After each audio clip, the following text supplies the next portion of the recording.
Good morning, good evening, and good afternoon. Welcome in. It looks like I have no hair. Hello. Welcome in. How you doing?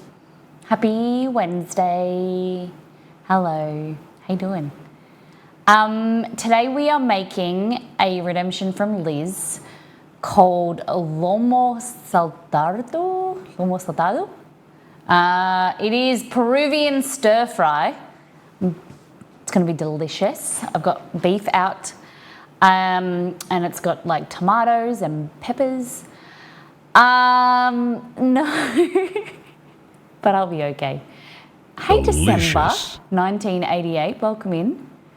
How you doing? Thank you for the sub. Chrissa. Delicious. Delicious. Thank you for 13 months on an 8-month Hi streak. Molly, thank you for Hello. encouraging me to try new things. I appreciate you. you and all you do. Oh, thank you. Oh my God, don't be nice to me, I'll cry. I said to Exceed, I was like, I feel really emotional today. Just, hormones. So I was like, if anyone says anything nice, I'll cry. Hello. Thank you everyone for being here. I do look like Exceed was telling me that I look tired. Thank you. That's good. So yes, I have been, I don't know if I have a flu or I don't know what's going on, but I've been feeling bleh for about a week now. And just hot and sweaty and tired, but I'll be okay. I'll survive. Thank you for the resubs. Chrissa, thank you so much for being a part of the community. Thank you for being so eager to learn and get involved in things and make recipes. And it is so amazing. Stay hydrated, Queen. Should get some water, shouldn't I? What have you guys been up to? So we're making some Lomo, which I thought translated to lamb, but Lobo is wolf, isn't it? Lomo Saltado is Peruvian stir fry, and that's what we're getting up to today. And also, I need you to help me decide. Exceed's going into the office tomorrow, and so every 2 weeks, which we call a what? Australians can't answer. Lomo is tenderloin. Okay, hold on. Have you been paying attention? You can't answer if you're in Australia. Only North Americans can answer. What do we call every 2 weeks? What is the word? What is the word for every 2 weeks? A fortnight. Yay! Roselli, great work. Roselli, great work. Fortnight. So every 2 weeks is a fortnight, or 2 weeks is a fortnight. It's not bi-weekly, because bi-weekly means twice a week to an Australian. North Americans say bi-weekly. Is it 2 weeks? Or is it twice a week? That is the question. Yeah. So do you pay your rent bi-weekly? Or do you pay it twice a week or every 2 weeks? That is the question. So yes, we are doing it every fortnight. Exceed goes to the office for 1 day. I won't tell you his thoughts on it. But so a fortnight, yeah, I know. We get paid bi-weekly. Lol. Yeah. It's just so ambiguous that that's why we have one word for it. So I make something for him to take into work. So we need something that is easy to make, easy to transport. I just realized that I said to him, I think I might make the blondies that I made last week. Everyone seemed to enjoy them. I want to remake them. I might have to do it off stream though, because I want to film the video of me making them for the next recipe. Also, there's a new recipe on the website.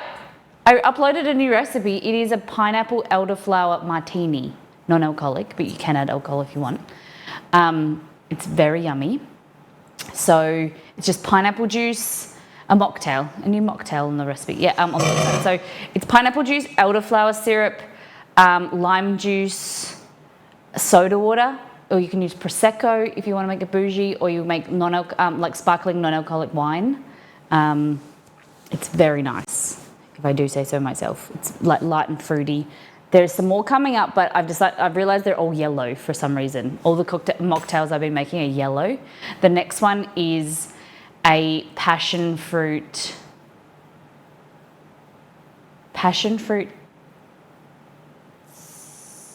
what was it? Passion fruit sour. Yeah, but it's yellow as well. So all three, the current two that are already on the website are all both yellow. So I need to kind of spice it up and do something else coloured. The next recipe is probably going to be coming is the blondie, and then we also have Japanese Japanese miso chicken bowl. And I need some ideas. What do you guys want to see? What things you want on the website? Things that I've made recently that you want? I don't want to keep doing bowls and mocktails because I feel like that might be a bit too boring. But that's what I've been making recently. A lot of mocktails and a lot of bowls. Rice bowls. Maybe I might do tacos. I was thinking maybe fish tacos. Mocktail in a bowl, an acai bowl. Isn't that basically what that is? A smoothie bowl? All right, before we continue, let's go back to last time on. Show you what they did on the last stream. The presentation wasn't great. We made it to then do some tweaks. The buffalo chicken dip. Belgor said it was really great. Really great. So, bit chuffed with that, how it turned out. I took it to them, Monday? So I took it to them yesterday, Tuesday. And Belgor, my brother, my mum even ate it. Belgor gives my mum a hard time about not eating spicy food. But the buffalo dip is like creamy, it's got sour cream, it's basically keto, which she loved. And she was eating it, dipping her pork crackle in there, her pork scratchings. That's because my mum's doing keto at the moment. I don't want to. She eats to her own. I think it's too restrictive for her, but she likes it. So yeah, buffalo chicken dip recipe coming soon. I just got to figure out how to make it look prettier, to photograph it, to put on the website. But it's basically done. It's very yummy. Exceed and Belgor both agreed that the chicken needs to be chopped smaller so that it's more scoopable. Needs to be a little bit thicker, but nice. And then we made corn fritters from the website with some bacon. It was a really small, short stream on Monday, so I apologise. I didn't have a lot planned because I moved some stuff around. We were supposed to make banh mi, but we're going to make that next Monday because I'll be better by then. One cheeky follow. I don't know why the subs didn't get counted, but what have we got? I think they might have been from the previous stream. Anonymous, yeah, they were. So we got a cheeky follow last stream. Okay, so we're going to do a deep dive into Discord, show what the community has been cooking and eating, and then we're going to talk about Lomo. Lomo. Who's had,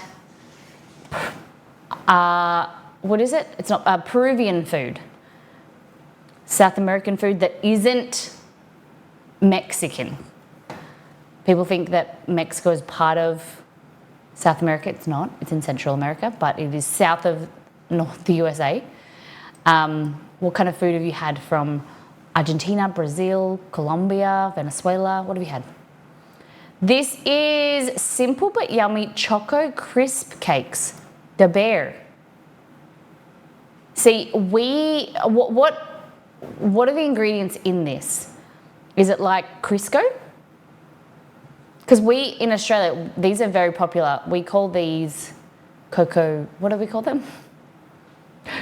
your best friend, I read that initially, Liz, and I read it as my mum is from Peru. But my best friend's mum is from Peru. Wow. So we would call these chocolate crackles. Chocolate crackles. And we wouldn't put sprinkles on them, but they look good. That would be yummy. Beware. No, you know what we're going to make today? We're going to make the viral potato salad that I saw on TikTok. Has anyone seen it around? Viral potato salad. It's going to be good. It's going to go really well with our Lomo. Chocolate snaps. You call them chocolate snaps, so we call them chocolate crackles. Barney, what do you put in yours? Okay, so Beware bought this golden syrup for Anzac cookies and then chippy salt. So this is amazing on potato. This is what reminded me on chips. We bought chips and we've got potato gems, chocolate crackles, and made with kofa. Rocks and pebbles. Okay. I was going to put my potatoes. But my potatoes were squishy. Oh, do you throw them out? Going to the store tomorrow to get some potato product. All right, no worries. Chef J Tay flavored pierogi pizza, pierogies, pepperoni, mozz, mashed potato. This is. I think he means a pierogi flavored pizza. No wait, there's pizza. There's pizza flavored pierogies on the pizza. 92 RS. Kerry, thank you for being here for 48 months. It's such a long time. That's fantastic. Thank you, Kerry. 48 months. It does feel like 92 amazing years. I hope you know how blessed we are to have you with us and our community, and I hope your shoulder's doing well. I do worry and I do think about you often. I hope you're doing all right. I don't like when people are injured or sick in the community, and oh my God, see, I told you, I'm just a pool of emotion today. And I hope you're doing well, Karen. Okay, so these are sour cream based pizzas with pizza flavored pierogies on top. Very creative, very creative. Thank you for sharing. She's a bloody wreck. Okay, so post-workout lunch, protein shake, crackers, and a mix of tuna, capsicum, red onion, pickled onion, garlic, mate. Ooh, okay. Interesting. Kate, this looks pretty good. Protein shake with crackers and a mix of tuna. I've been craving tuna recently, like wanting to make it. I think I've got some rice. I think I might have tuna and rice for lunch. Easter treats. Guys, these were, oh, I didn't get the tag. What the, was this on Instagram? I didn't see this tag. These are cheesecake-filled Easter eggs a la Nido, and these are her faux crackles. Egg baskets. They look good. When you said, I got a question for you, because you said about green for green food coloring. Where was the green going to go? Because aren't the nests supposed to be brown? Or do they go green? I was confused because I think they look cool. That's a sexy drizzle, says Exceed. This made me really excited. Look at the photo. It's so beautiful. This is the lemongrass beef noodle bowl from Chrissa. She made it from the website. It blown my mind, made me so happy. Are you okay if I share this photo on Instagram and tag you?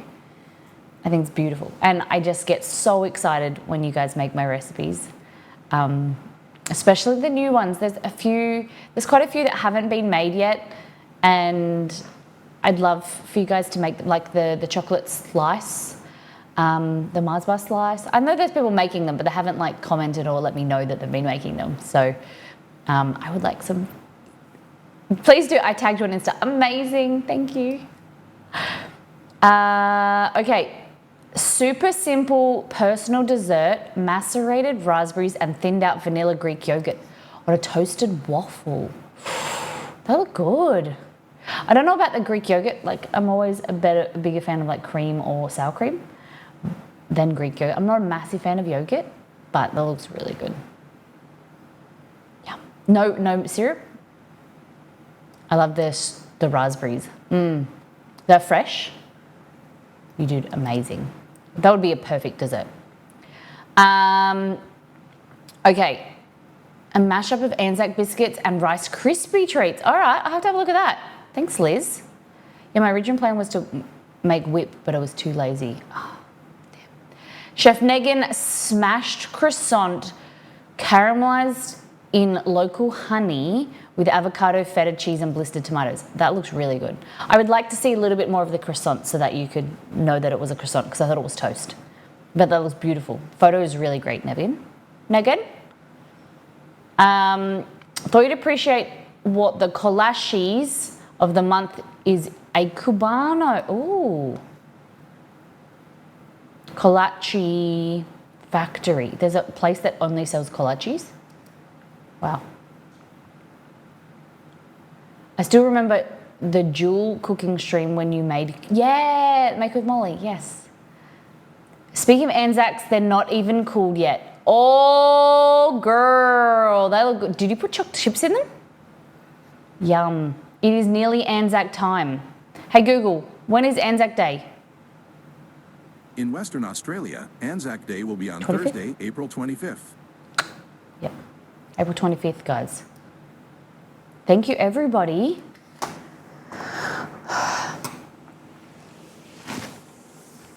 So, they're just first things first specs. They look great. Thank you for sharing. So I'm in, there's only a few of you here, so that it doesn't, I'm in two minds of talking about it because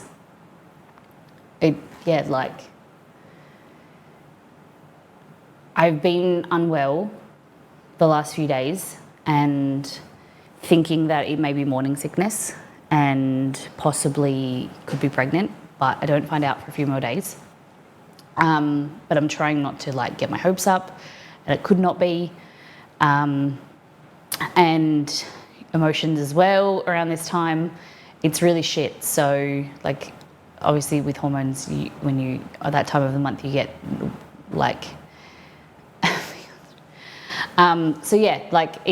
trying not to read too much into it and trying to stay positive, also trying to feel like shit, and trying to stream and I don't know, I can't, I'm not that type of person that I think that it's silly to pretend to be something or pretend to not tell you guys things, because I think that is, everyone does their own thing. Some people want to be really sure about, checking and making sure that they're a few months ahead or whatever. But I feel like that isn't my personality, that isn't me, and I can't come on stream 3 days a week and stream for 4 hours and pretend that I'm not feeling good or not feeling great or not anxious or whatever. So I thought that's why I'd let you know that that's what's happening. And so it's too early, but we did take a test yesterday and it was negative, but it was way too early. So I'm trying not to get my hopes up too much because it could be negative, but then I'm also aware that it was too early. So that's that. And yeah, that's it. I've got some ginger you can sip. I had ginger beer, but I'm worried about the sugar. I did need to take a multivitamin this morning. But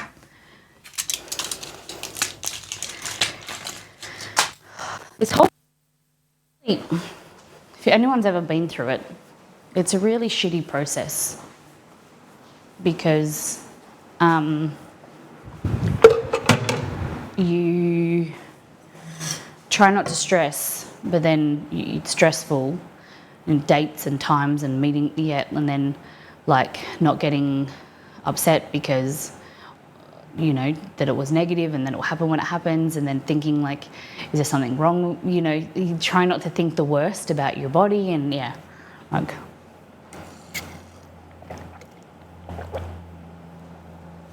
And then there's also like my brother's coming at the end of the year, so it'd be lovely to have my dates sync up. Because if we get pregnant, it'll be due at the end of the year, December.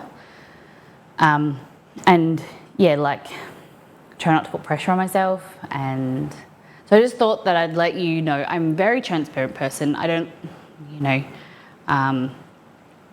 I like to be, what's the word? I don't know the word, but like I like to be honest with what's going on.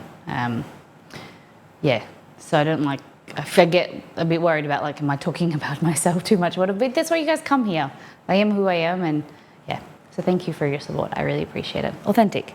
I try, like, that's the thing you can call yourself. I like to be authentic.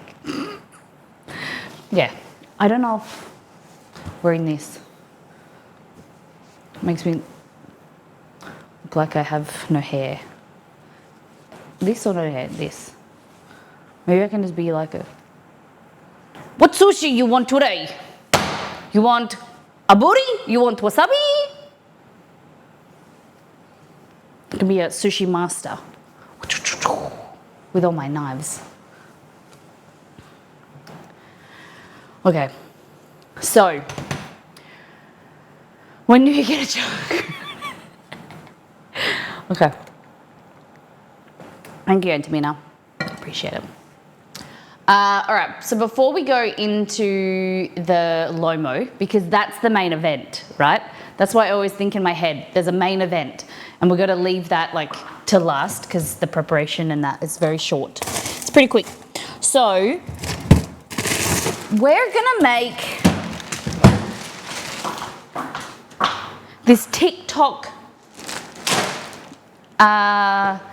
roast potato salad. Okay, but the trick that makes it better is use potato minis. We call these potato gems, or you can use tater tots. I think I'm gonna make that much because I think Exie would like this. So these go really crispy. So you don't need to worry about what type of potato you're buying or whatever. Obviously they're not as healthy for you as regular potatoes, so you do what you want, but they go crispy really quickly.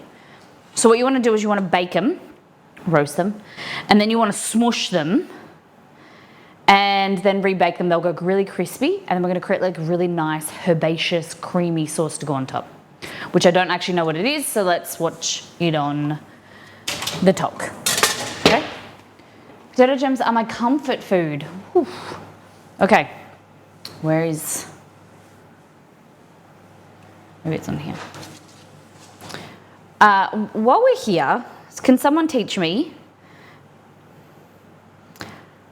how to do my screensaver thing that I was telling you about the other day? So you press a button, that button there, and it takes you to system preferences.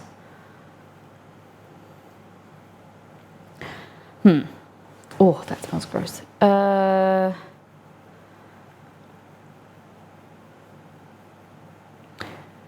Being my friend. Mission control, no. Desktop and screensaver. That's what I would want, hey? Time to go deliver the first batch of Anzacs to my official taste tester. Be right back. I would love to hear what the review they get. Okay, so screensaver says screensaver starts after an hour, but I don't want that. I want screensaver options. No. I want it to the time like power saver thing. Screen time, no. Little. Guys, power, battery maybe. Usage history, power adapter. Prevent sleeping when the display is off. Oh, here we go. Turn display off after 15 minutes. Turn it off after an hour. There we go, an hour and 5 minutes. Let's go with that. Fabulous. We worked it out. Look at us. You guys are amazing. You did that. You supported me through that. You know, sometimes you don't need to be helpful the way that you are helpful, like helpful by doing things. The helpful, you just by being there. And that's what's important. I appreciate that. Okay, so now we're going back to this. Now we're hopefully worked out the screen stitch. We're making a recipe from Cookie and Kate for the sauce. So it's called ahi. Ahi, does that mean garlic? All these words. So it's called ahi verde. Verde means green. I don't know if ahi means sauce. Green sauce. It is a spicy Peruvian sauce. Spicy Peruvian green sauce. There we go. Ahi is a pepper. Okay, which I couldn't buy then. That was the one that I couldn't find. So we're just gonna pretend. We don't like to do a lot of pretending, but sometimes it's necessary when we can't find ingredients because we live in the wrong continent. Okay? So I'm gonna try and use yellow peppers. What's this little curl doing? I need to be out of here. I'll probably be done before, but I need to be out of here by 12:45 because Chester has a vet appointment at 1:45. And it takes about an hour to get there. So the boy's getting a checkup. Okay, so these are the recipes that I'm using today.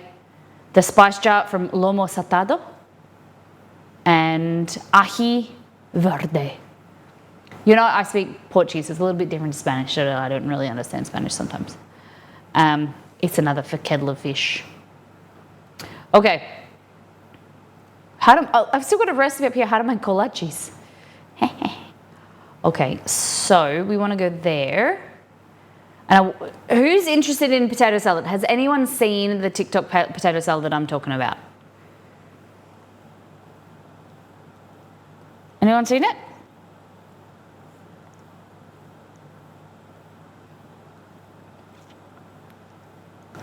I have not. Okay.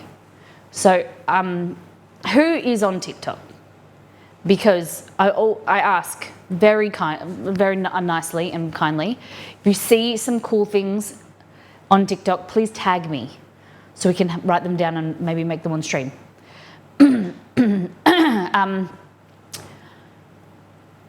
Roselli tagged me in this pretty weird but then turned out to be cool video of I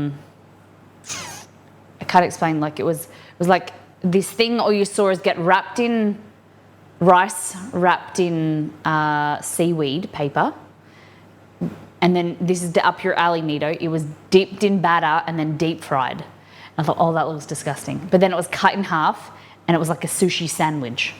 Looked pretty cool. It's like tempura.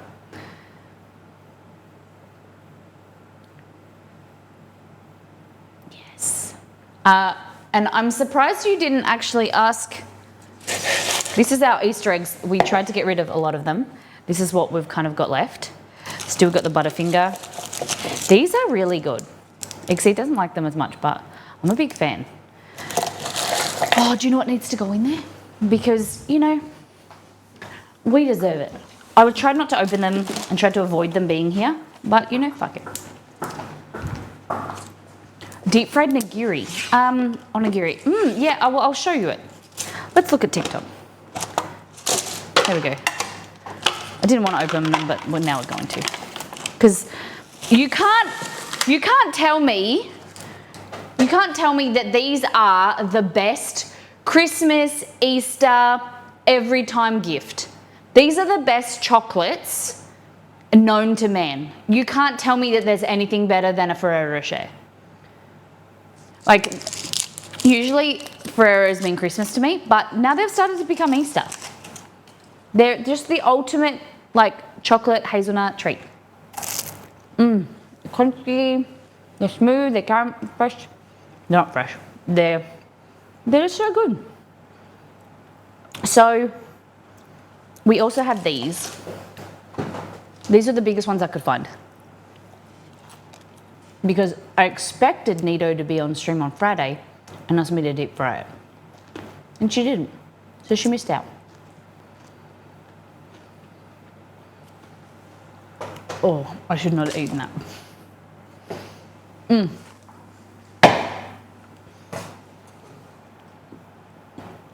Oh, I need to find this video. Where is it? I saved it somewhere and I don't know where I put it.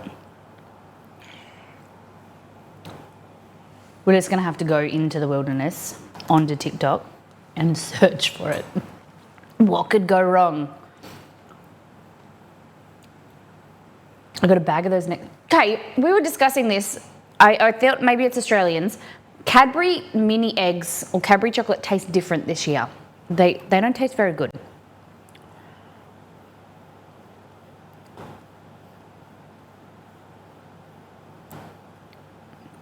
Like the caramel, the crunchy ones. I know. I don't know. Like they had a weird, like too really sweet, oily. I don't know. They're different. Hey Margot. Okay. Potato salad.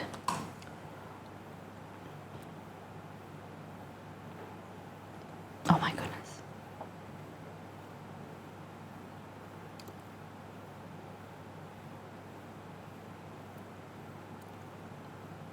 Okay. I think it's this. Salad, but No. my taste buds have evolved and now I'm obsessed. Combine No, mayo, that's mustard, not it. That's not it. No. Viral potato salad. Here. But you meant to. You guys can't even see.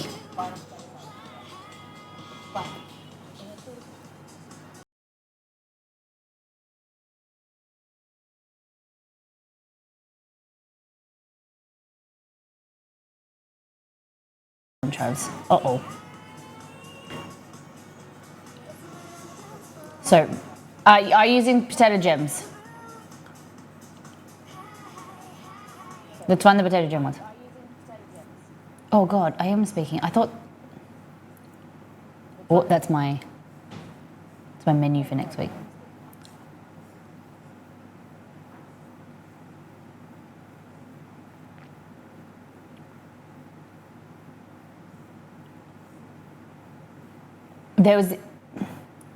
It looks way better when you do it with potato gems. Anyway. Hey guys, I made the viral potato salad, so I boiled some potatoes, smashed them down. If I could pass my deal through the viewers says if I could pass my deal through the screen, I would. I'm not sure of what you're gonna do with it. For the dressing, Okay, so it's smashed potato salad, but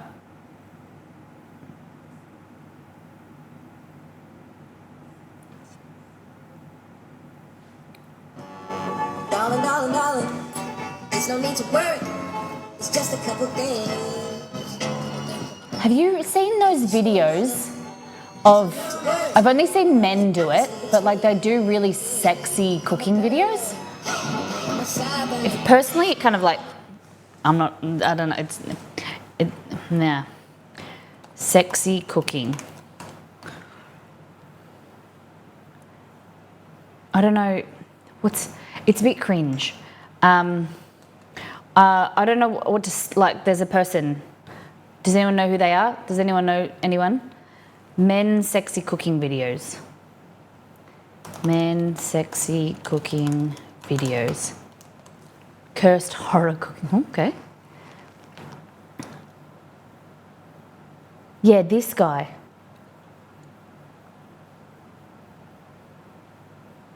And they do stuff like they like dip and they go, ugh. It's, I don't. Ugh. All right, just loading. Cedric.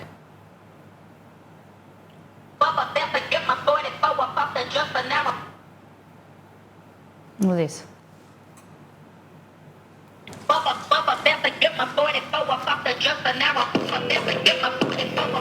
The cinematography of it is amazing.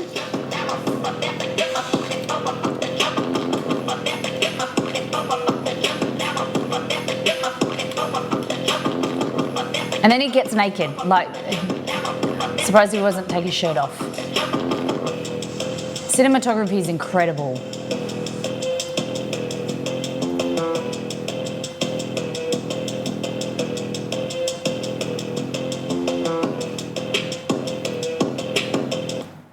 Okay, I'll show you another one.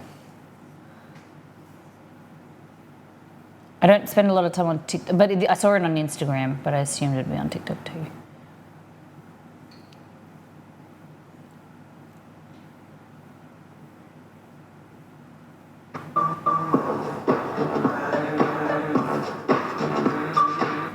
Oh, hold on.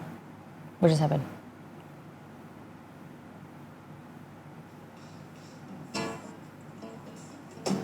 He's like, why you gotta be? Who? And how do you know many people that cook without clothes on? Once you've been splattered with oil,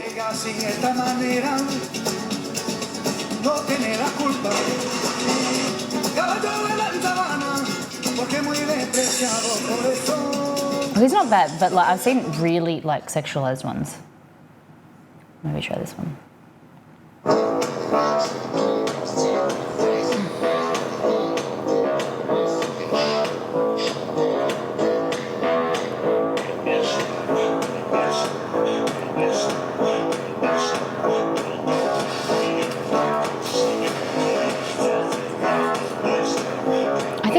I think it looks amazing if you just took him out of there. That looks incredible. Just show more of the cake. That is food porn. Oh my God.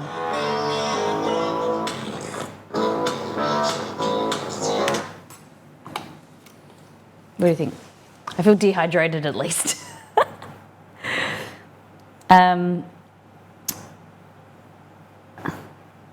Oh my.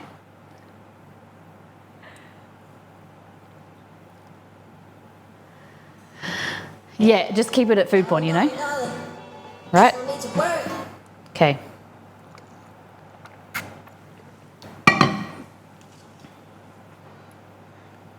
I think he does an amazing job. And there would be a lot of people that would like that. But I just like the food shots and just the lighting. Amazing. Okay, so food did look good, didn't it? Maybe I just good. So it's one of those things. Like good for them, good for you, but not for me. Like I love that people love that. Okay, this one's not in English. Great. Okay. So boil your potatoes. You've got a recipe, dog. Okay, boil your potatoes, and then we need. I got dried dill. I think I got chives outside. Greek yogurt, light mayo. We don't do light mayo around here. We do full fat mayo. Full fat Kewpie. Okay. Yogurt, mayo. I'm watching it for the cinematography, yeah. Yes. Okay.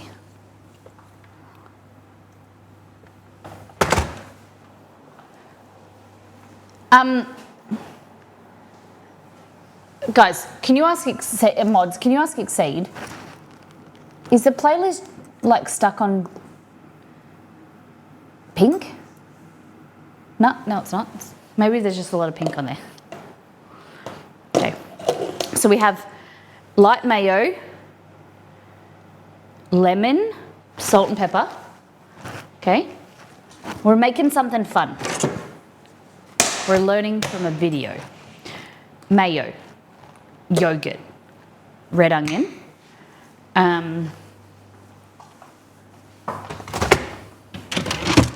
what could go wrong?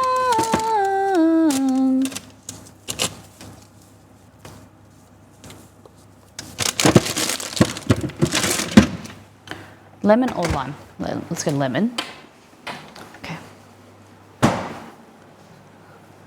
So, salt and pepper, chili powder. Okay, we better do this with the recipe.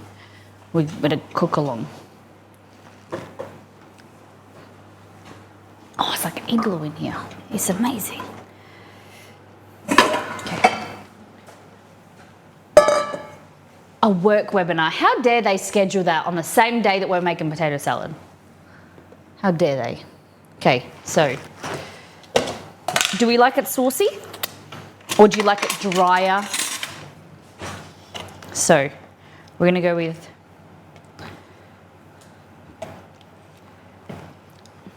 two and a half tablespoons. Some of this mayo. Koopy, the best. Once you go there, you'll never go back. Okay? And then they wanted lemon.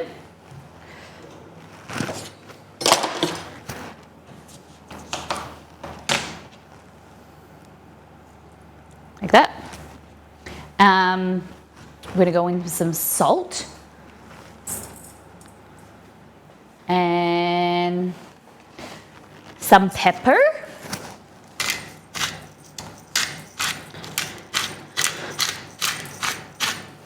Nice. I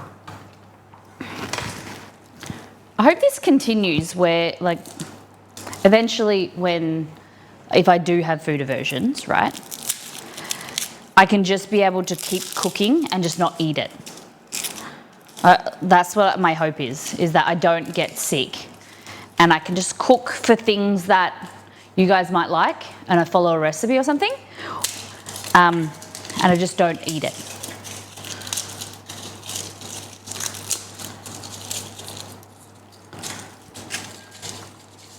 Because my biggest fear at the moment is not being able to, like, not enjoy the smell of food in general, any food.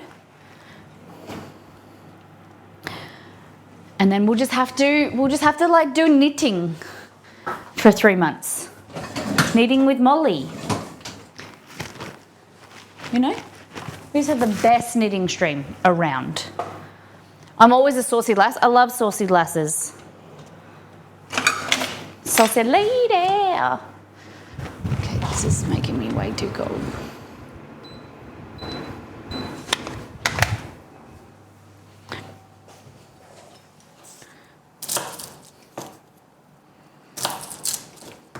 Ugh.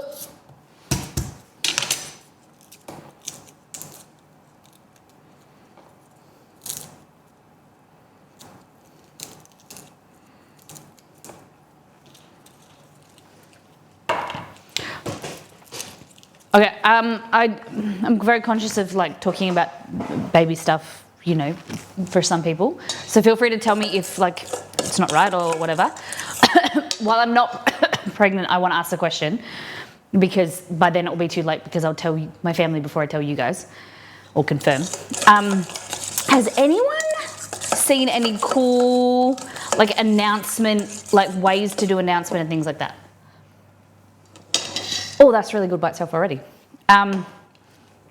Like, how did you tell your friends and your family? Have you seen any cool, I love videos. I love the videos of like pregnancy announcements and things like that. I know that, you know, it is hard, can be hard, like seeing people.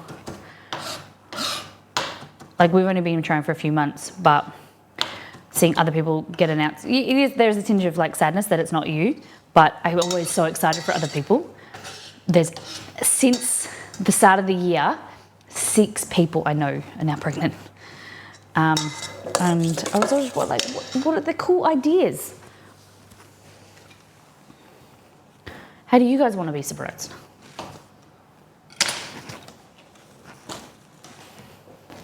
Okay, we're gonna need to follow the recipe. Chili. I'm doing it as per they say, not how I want to do it. I don't really do chili powder. I only have cayenne pepper. One of my closest friends never even announced it, to be honest. But I mean, like, how did she tell her friends and family? That's what I mean. Like, I'd like to do something cool to tell my family and Exceed's family. Because go to my mum's house, see his parents. Might be a little bit hard to see my dad, but my but I don't think it's a little bit different because I'm a streamer and that letting the community know, doing like an announcement thing. I'd probably just do a post, and I'm not that, don't really care that much about that type of thing, but it's more about like letting stream know and my parents. Garlic, we did, cool. Dill and chives. Okay, we've got no fresh dill, but we can use dried dill. Oh, I've got a question coming on. I can feel a question. Have you been paying attention? No, I'm not going to ask because then it'll distract from what we're talking about now. So my theoretical plan is to recreate the way my mum and dad told my half sister when I was coming, but I'm not sure how many people are aware of the phrase, "the rabbit died." Granted, she would. You're going to have to explain that, the rabbit died.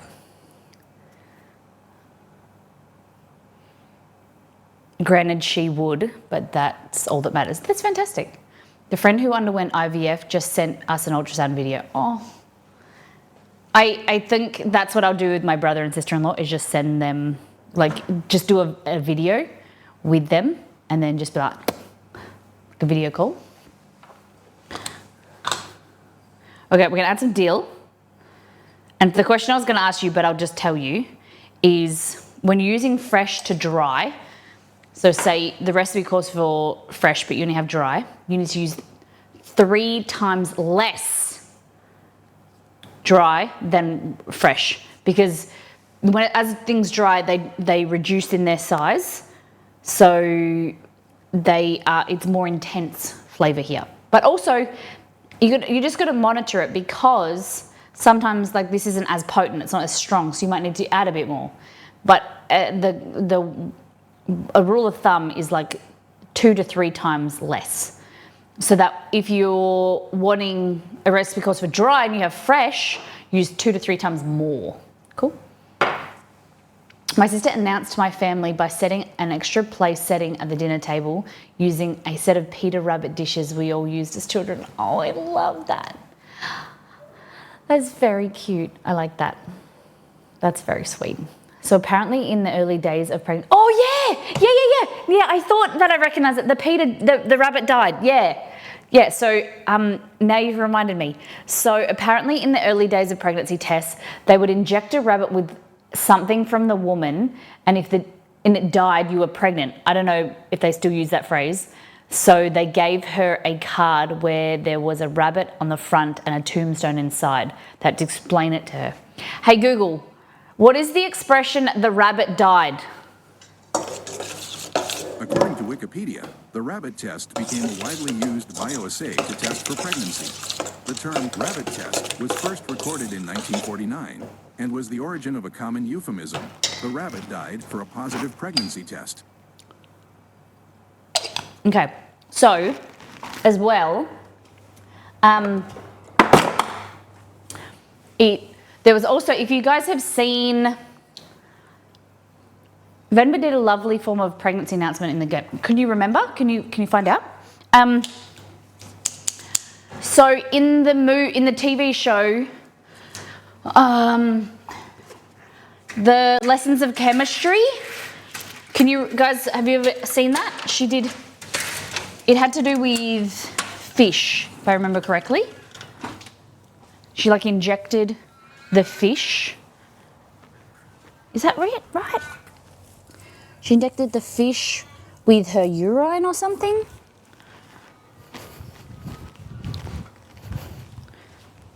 I don't think I need to get more. I've got chives out here. I can't believe they're still alive. High when you're feeling low, only when the road when you're missing home. I love Passenger. This is a nice song. Hey Google, what is the pregnancy test in Lessons of Chemistry? On the website imdb.com, they say, the test involves injecting pregnant urine into a female frog, which prompts ovulation if pregnancy hormones are present. Oh. Peed on the seeds, and if wheat grew, you were pregnant. Peed on wheat. Guys, you got any wheat? That morning, Venba makes a dilly for her husband, decorated like the faces, goes to the doctor that afternoon and makes a deal of dinner with 3 faces. Oh, yeah. Because everything has similar hormones, right? Okay. So interesting.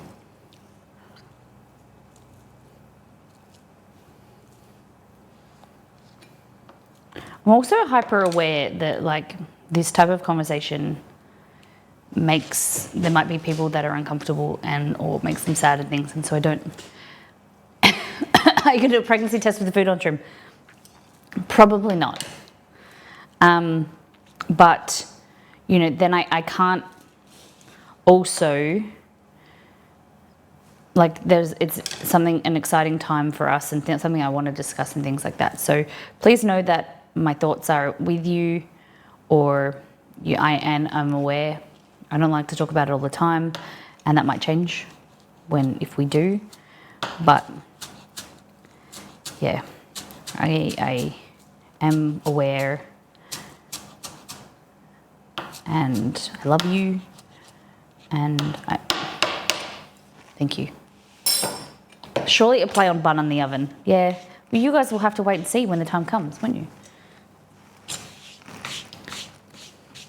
Maybe the kitchen, I'll just get a printout of a really big ultrasound and it will just be like, here. Miss Mummy makes. Okay, so we've got dill and we've got chives in there.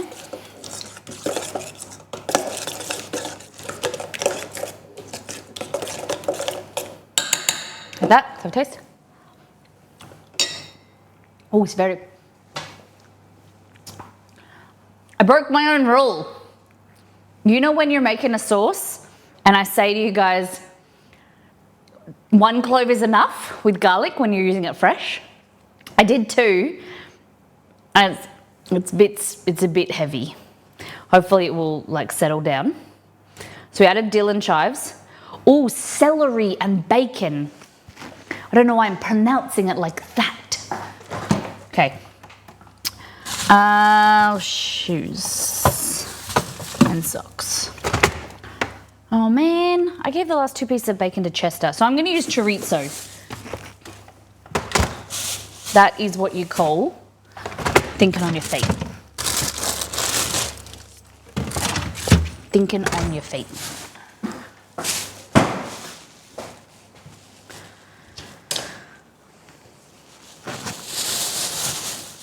You ate all my bacon. Okay.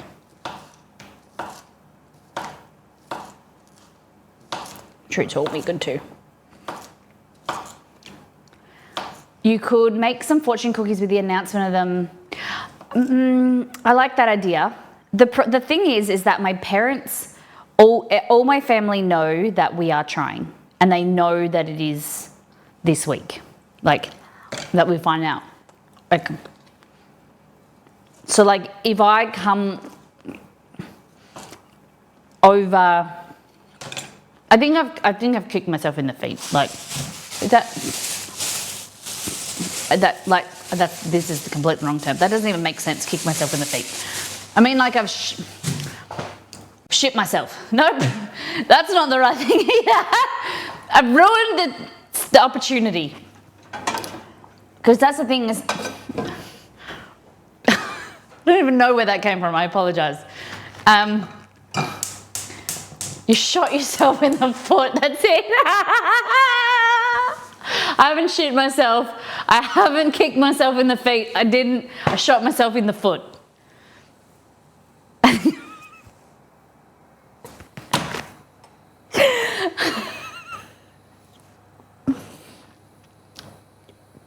You should clip that. Can you clip that? I've shot myself in the foot because people know it's not like an unexpected thing we can surprise people. So do you want to see? the idea of that, how I am gonna surprise the idea that I have. I bought a few things because I can show you all this now because you guys we don't know when and if I'm gonna get pregnant. You know what I mean? So I can talk about it now. I can't talk about ask for your advice later.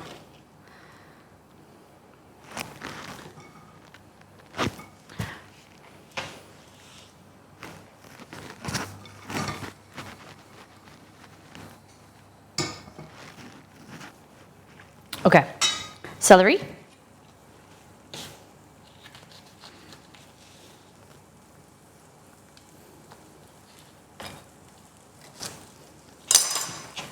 So you'll be seeing, I will be seeing family in person. We will make the effort to go, like when we find out, we'll make the effort to go to visit my mum, possibly my dad. My dad is farming at the moment, so it's a little bit hard. I'd like to see him in person. So my parents and Exceed's parents will see in person. My brother will see in person. My grandparents, most of them in person, but except for my brother lives in Colombia. So yeah, let's go with everyone in person except my brother. But the thing is that all my family are very close and hugely, no one can keep a secret. So it has to be like, Exceed and I are going to be like on a whirlwind trip, going to visit everybody in one day, probably. I'm not sure how it's going to work, but because my mum will be really excited and she'll want to talk to my auntie, and she's a gossip. Shirt with baby on board. See if that's a good one, because that's a good idea. Exceed had bought a shirt at Christmas, just after Christmas, that said family tech support, and no one noticed. Well, they noticed, but they didn't really say anything. So that's a good idea. That's a really good idea. I like that. So I'll show you, just look after the kitchen for me, okay? I'll show you the idea that I've got. So I bought this, because there's like 8 of them, right? 8 families or whatever, like including aunties and uncles and stuff. So my idea is in here 5. So there's, I think it worked out to be 6. So I bought this. This is Skittles. It's like kids' toys, and they're little cute animals. And so I thought that what I would do is get one of these and one of these. And then this would be with a ribbon tied next to it. It rattles. And then it would say like Baby George and then the date or something like December or January or whatever like that. So then I would like pull out that. What do you think? Just something really small. So then there's my mum and stepdad, my dad and stepmum, Exceed's parents, my grandparents and my auntie. Maybe I need to get another one, but is it official or just planning? It's just planning. We're just planning. We're trying. Don't worry. My parents, I'm sorry to tell you, my family will know before you guys will. Our families will.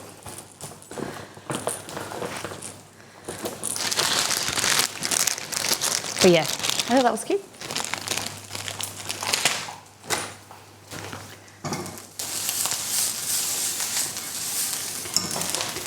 Okay, take that off. Potato gems. Nita was like, I want to know first. So I was off clipping in the family visit for an occasion or just because? Is a family visit for an occasion or just because? What do you... Huh?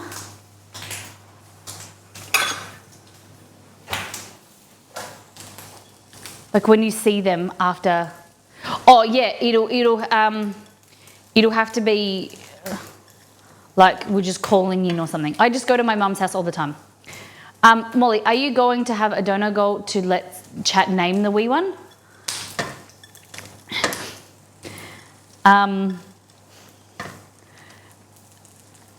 You think that I should do mini thought? $2,000. Pay if you guys pay off. That's the good incentive. Pay off the current community goal, just $2,500. Look, we've got less than $1,900, $1,800 to go. Pay off that, and then we can discuss. You know, baby thought. Idle George, what do you think? The last name for the kid is my last name, or Exceed's last name is George.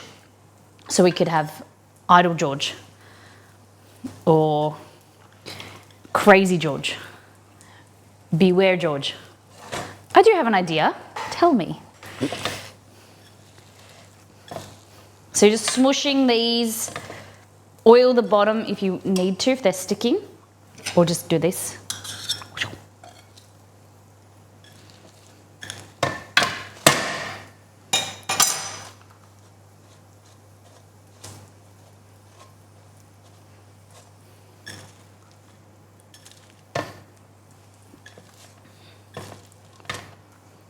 It's a lovely name, thank you. I think chat should be able to vote a nickname for the child if you're gonna keep their real name offline. Yeah, okay. I like that, that's pretty cool. Like the stream name, yeah. Like a baby G. It's my child Frank. You know, you guys would be like Terminator or something like that. Like that's the name that you guys would call it, Terminator. And so then for the next, you know, or whatever, for 9 months, we'll just have, how's Terminator today? Has Terminator started kicking? John Connor Molly. Hey Google, who is John Connor? According to Wikipedia, John Connor is a fictional character in the Terminator franchise. Okay, I didn't actually know that. I didn't know his real name was John. Leader of the Resistance. Obviously, I need to watch it. Depending on what you and Exceed decide to do about privacy. Yeah. So we like the idea of the kid is not going to be on stream, or not their face. You know, we don't know in reality how it's going to be, but that's our preference. And social media and things like that. They're not going to be really present, but... So just smooshing.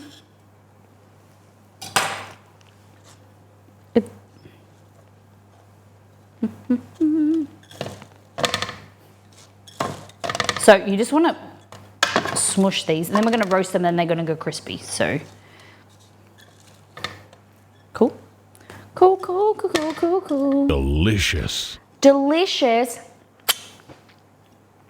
Little baby camera George. Thank you. Beware. Let me get you on the board. Baby camera. T1000 is cool. You triggered my Google Home with that one, sorry. I'd be interested on baby food streams blend a month. Yeah, probably. That would be ages though. That would be obviously next year. I was gonna say if for a birthday you can give a happy birthday granddad nan and see if they read it properly. This is true. It was my dad's birthday Monday. The next birthday that comes up is mine. I don't know if I can wait. That means I'd have to wait a month. Yeah, I could do. I could do that. I would have to lie to everybody if... And then that would be cool to like announce at my birthday. Have lunch or something. That's a really good idea. And then go out, everyone goes out for my birthday and be like, I like that idea. Okay. Oh God, it's so much garlic. Oh, I was going to do something, but now I forgot. Oh yeah, getting Mario. Oh goodness, I did way too much garlic.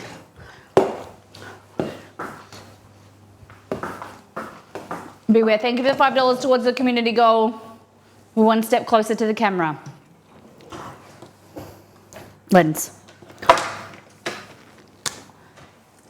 You're gonna go here.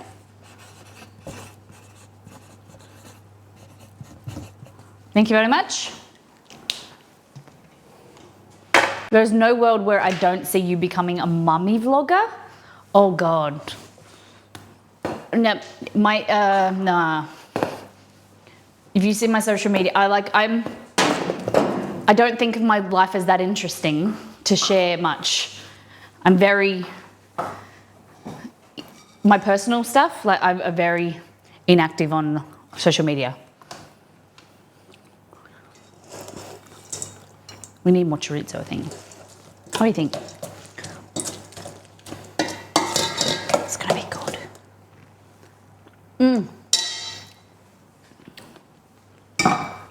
See, I don't think you're wrong there. I think we do double everything. Not double, but do more of everything else, because that chorizo is good.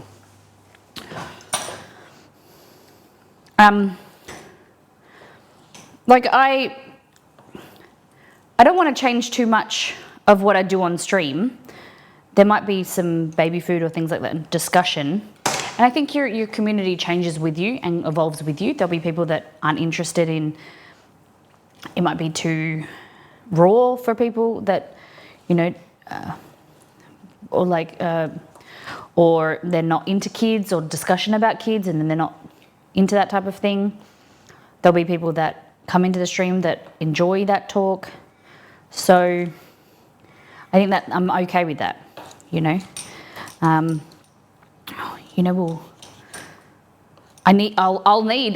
already very excited, and I have been excited for the last few months of looking. I am a bit of a type 1 planner, type A planner. Like I started a spreadsheet this week because I thought, like, how am I going to keep all my thoughts in, you know, and my planning? So I started a spreadsheet. It's already got 4 pages of like, I'm going to need reviews and things like that, and then like to help our decision of like choosing different products and stuff. Looking for people's reviews, feedback, what worked for them, what didn't work for them. And it's exciting because it's very different. I feel a lot of your identity would change to be about being a mum, because you seem like the type that will go all in on it. Yeah, we'll see. I don't know. I don't know. I was going to say if it's for a birthday. Oh, no, I just read that. You seem very lovely. I'm not. It's nice to know that I'm coming across like that, because I'm not. I'm a cold-hearted bitch. I just care about myself. I'm a narcissistic. Thank you. That's very kind. Oh, Venom, you're going to have to get on the end of the list.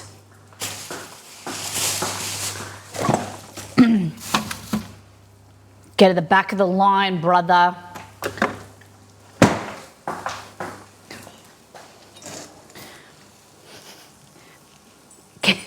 Get to the end of the queue. Okay. Did we add red onion already? No, we haven't. So we're making potato salad, if you're just joining us. What's up, dog?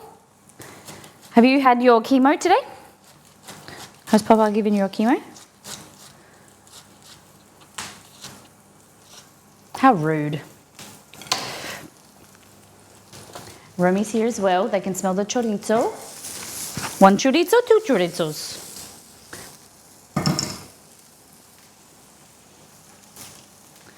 This is Chess. He goes in for his checkup today. He hasn't been to the vet for 8 weeks.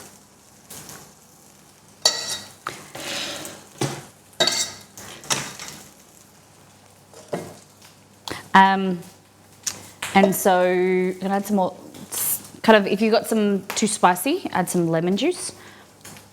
Creaminess. We'll see. That's the dog! Chester, roll me. Where'd the treat jar go? Here it goes. Excuse me. We got Pet the dog. So 100 bits. You can treat a dog. Beware, would you like Romy or Chester? Oh, I will take it, thanks. Well, I think we treat Romy. Sit. There we go. You can have a treat too.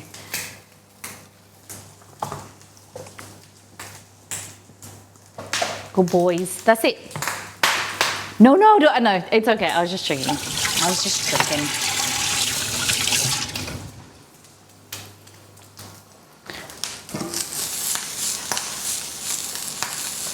Okay. Beautiful. I was about to riot. Bring it on. Okay. This is actually very similar. My potato salad in here, not saying that. I like the idea of the celery, but my potato salad in here, which yours should make, of course. Let me find it. Ooh. Mac and cheese. Where's potato salad? Potato salad. Potatoes, bacon, red onion, vinegar, dill, garlic, mayo. So they're Greek yogurt. And dill is the addition which I like. Oh.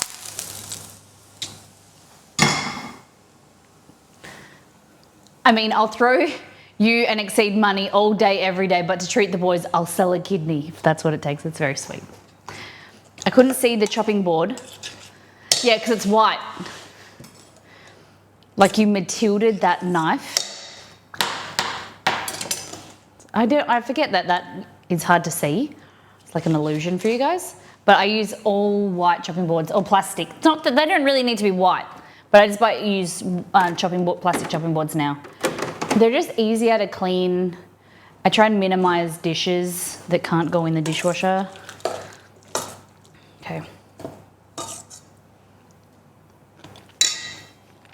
Ooh! Yum. No way. Juice says, I'm loving this springtime weather in Wyoming. It snows one day and then melts the next. Hits the low 60s today. Hey Google, what is 60 Fahrenheit and Celsius? 60 degrees Fahrenheit is equal to 15.556 degrees Celsius. That's chilly, but it's warm for you, I suppose. Today, hey Google. I can't feel temperatures, but I can search how cold it is near you. Hey Google, what's the temperature in Mandurah today? Today in Mandurah, expect a high of 28 and a low of 17. That's a bit warm. During the weekend, it was 24. That was good. The celery is a bit dry and chewy. I'm not loving that. Delicious. Oh, what's... Got to go. Have a great day. Well, Mr. Thought, thank you very much. Here, don't think of it $25 towards the community goal. That's very, very kind of you. And I will consider Baby Thought as a name. I will consider it. Baby George Thought. Thought George. Or Idle. I think Idle George is better. All right. Oh no, I wrote over his eye. Thank you very much. 401. Yes. That's amazing. There's $1,800 to go, right? That's phenomenal. You guys are amazing. Okay. So that's what it looks like. Garlicky, crunchy, definitely crunchy.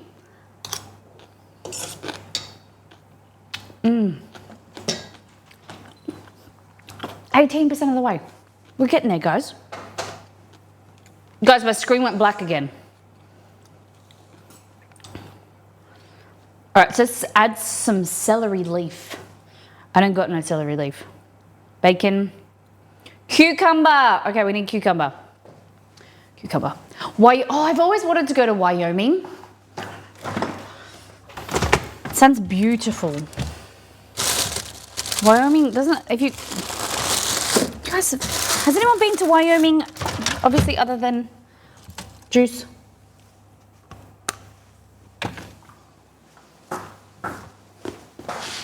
Cucumber. It's a big boy.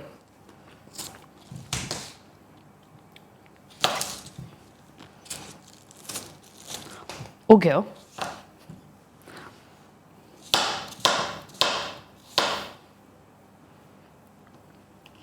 It's beautiful. I've been to Yellowstone. No, I haven't. I've been to the other one. What's the other one? In California. I always get them confused. No, have I been to... no, I don't think I've been to Yellowstone. Yosemite, that's it. They both start with Y. I've been to Yosemite.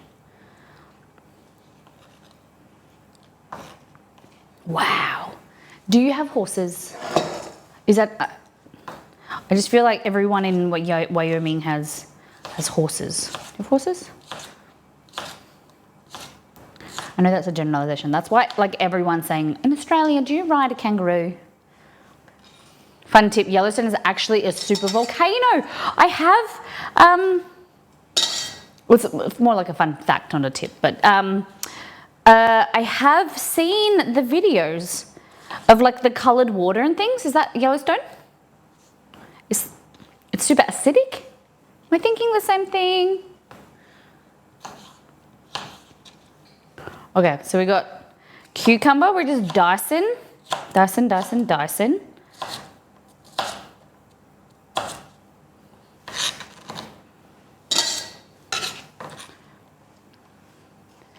Yellowstone Lake is the caldera. Hey Google, what is a caldera?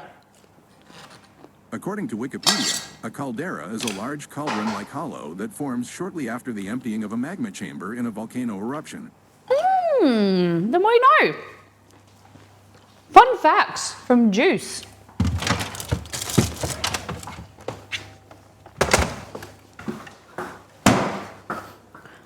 Okay.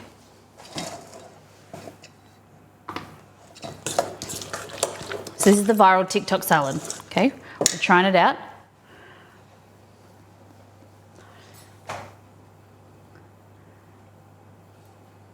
So, 2 to 3 tablespoons of Greek yogurt, 1 tablespoon of mayo, salt, pepper, a bit of chili, garlic, chopped parsley, dill, bacon or chorizo, celery, did I say cucumber? And that's what's in there. Water buffalo song. Okay. I think it's gonna be yummy. Guys, we have song requests on, by the way, remember? As long as they're not rude.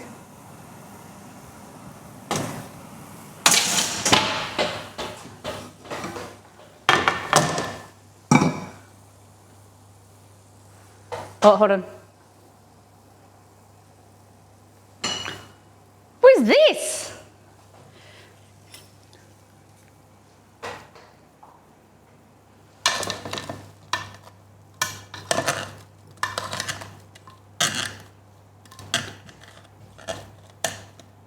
Oh my goodness.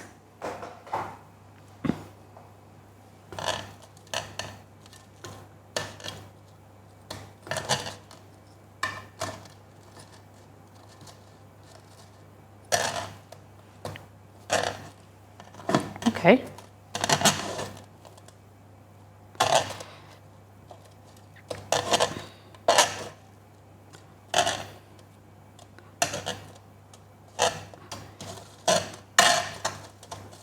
Never heard that in my life. What is going on?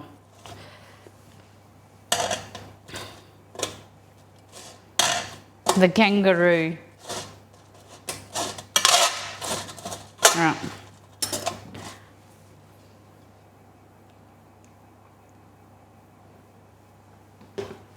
I grew up on Veggie Tales. So Veggie Tales, I feel like I've heard that name before. I request a real song now. And Mexico.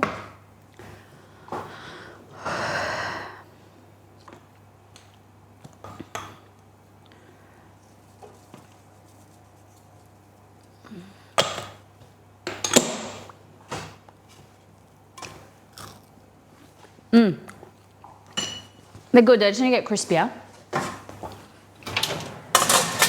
Turn up the oven, to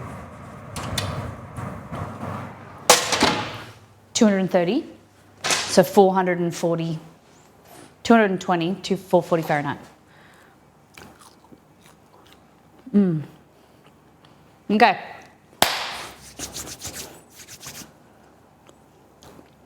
I think this will go well with our Lomo. So, to prepare our Lomo, we're going to open up the recipe. So, Lomo Saltado. Lomo Saltado. Okay, we need a pound of beef. Filet mignon, sirloin, skirt, or flank steak. A lot of variety there. Thinly sliced, some soy, garlic, oyster sauce, and red wine vinegar. Ají amarillo paste. We're going to use chili, pepper paste for that. Or I'm going to chop some peppers. Corn flour or cornstarch, red onion cut into wedges, tomatoes cut into wedges, sliced spring onion, scallions, and just chopped cilantro, coriander. And then we're going to serve it with fries. Is it normally served with fries? And then we're making a Peruvian green sauce with mayo, cilantro, coriander.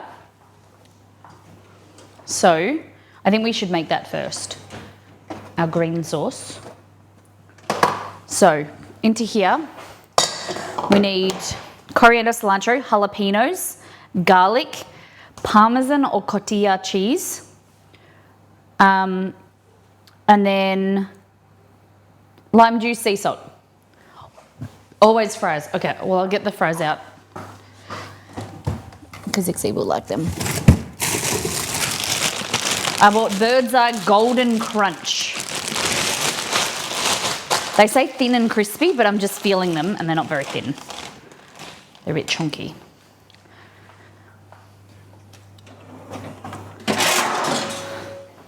Usually served with a side of rice. Oh, I do have rice. Carbs on carbs. Yum.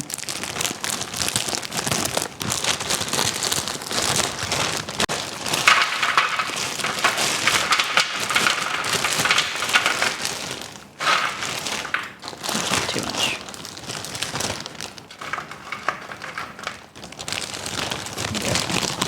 Like that. Do you guys, when you're cooking fries like this, do you put oil on them? Like spray oil? What is this song? Or do you just put them in the oven like that? They have oil on them already, don't they?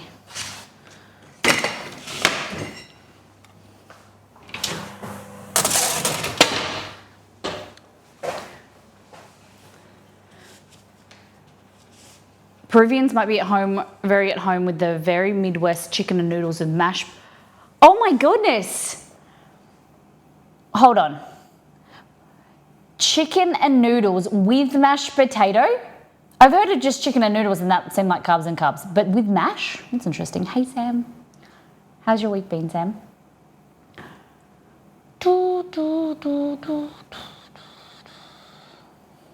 Ice cream and a hug. I could do that. I could do with some ice cream and a hug. Gotta go. Thank you for being here, Krista. Thank you for your resub. Know how much we love you and we're so grateful to have you in the community. Have a fantastic rest of your week. Okay.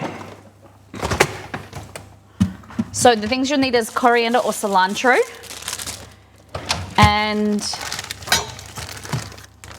some pickles.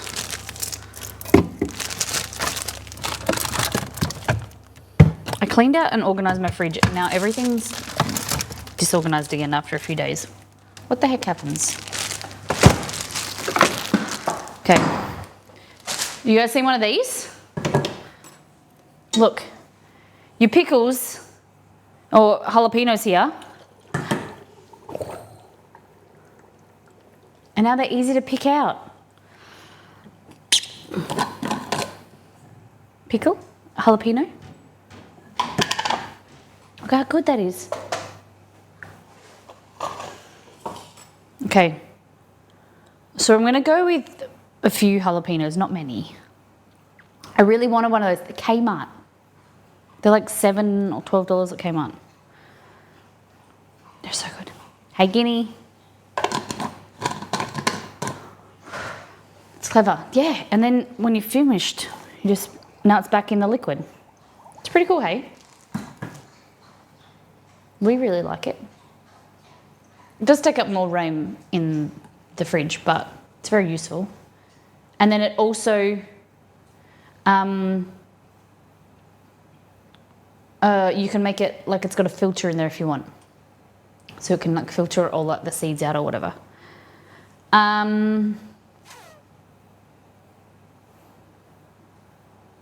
Coriander. So coriander in here. I didn't shut my pickle lid properly and it got moldy. Oh no.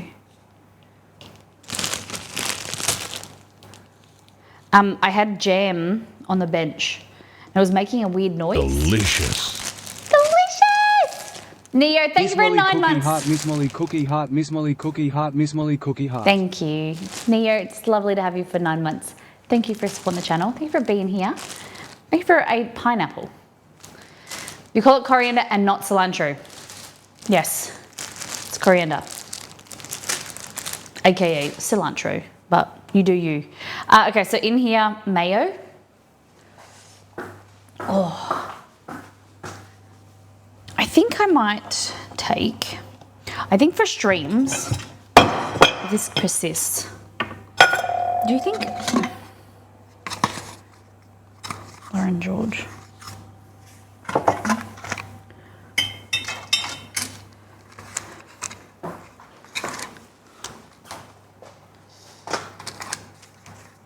Eight milligrams. They're out of date. I think that should be fine. Some Zofran.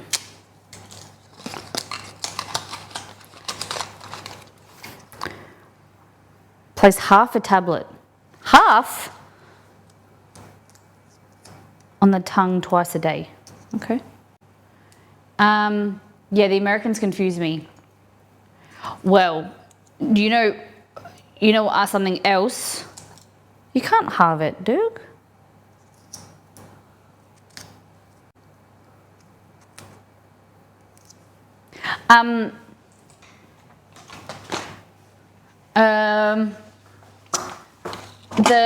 The other thing is we were having this discussion about Americans before. So every 2 weeks, my husband goes to the office in the city. And so we were discussing, we call it a fortnight, they call it bi-weekly.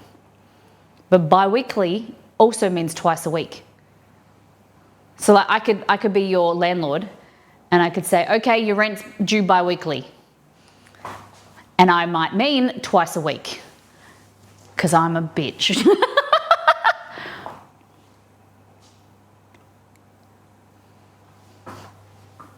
Yeah, bi-weekly is twice a week for me. Again, mayo. Just putting anti-nausea thing under my tongue.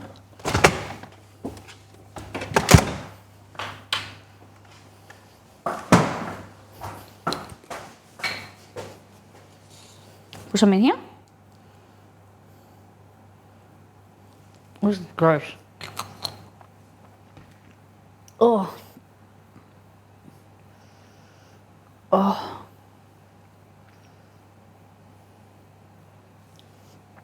Hey, If. How you doing? Oh. Oh. I'm clearly thickish. No, don't say that about yourself. I thought bi-weekly was every other week. It does. Or every other week. Bi-weekly could mean every 2 weeks or twice a week. Do you know my husband and I have a saying that, like an argument about what does it mean if you say Friday week. So so Friday week we're gonna go out. We're gonna go out to the movies. So is it a week after Friday? No, what do we say? Now I forgot. Yes, a Friday week. So it's on, we're going to go to the party Friday week. Friday week is so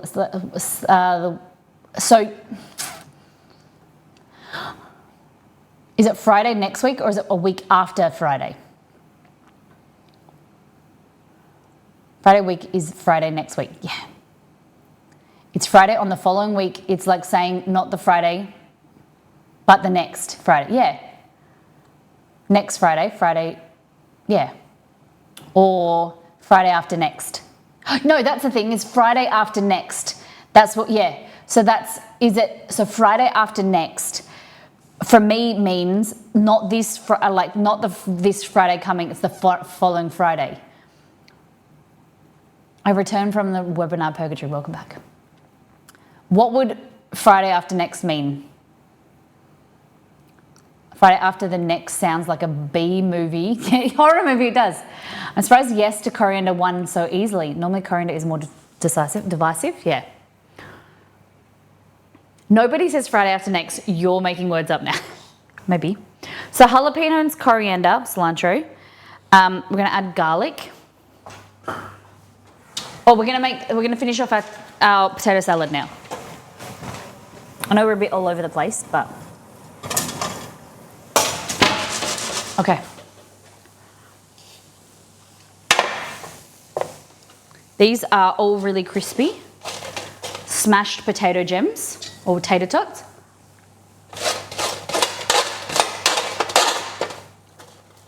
Like that. And then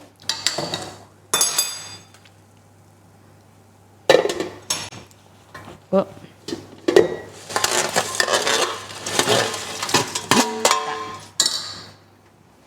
thank you. You don't have to lie to me. Don't even think you should lie to me.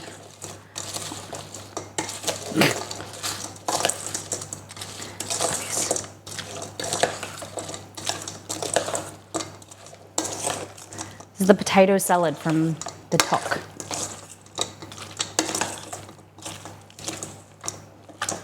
This is a good song. It makes me want to groove. Garlic powder from getting hardened, you need to put it in an airtight container, Sam. It means that the container you've got it in isn't sealing properly. So you need to change your container. That almost looks like tzatziki. It does, kind of, doesn't it?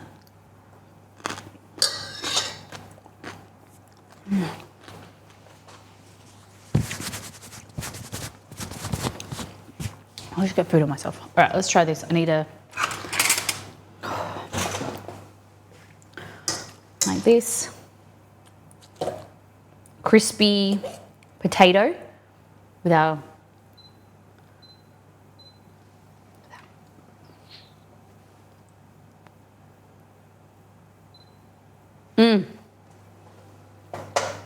or you can get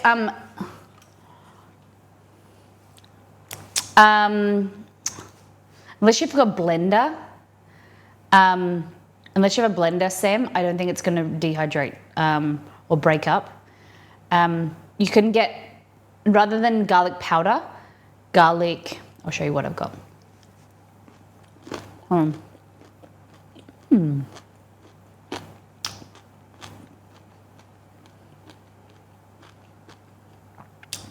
This is yummy. I don't think potato gems, I think actual potatoes are probably better. I think, maybe.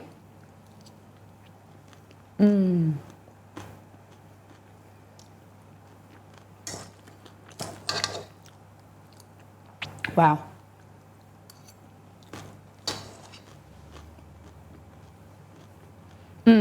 So what you're going to need to do, unfortunately, you're going to probably have to throw it out, I would say. You can stab it with a knife. Do you have a blender? Like a high-power blender? I would stab it with a skewer or a knife or something to break it up.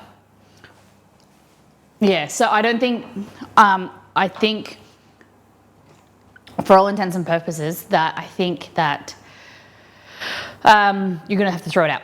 So this is the garlic powder that I use. I buy it from Woolies. It's not a powder like the Asian grocer, because that I find is nice, but it's dehydrated and it wants to absorb moisture and it clumps really easily. This is a little bit different and it's just from the grocery store and it's not as dehydrated. Yeah, so this is garlic granule. No, I don't know.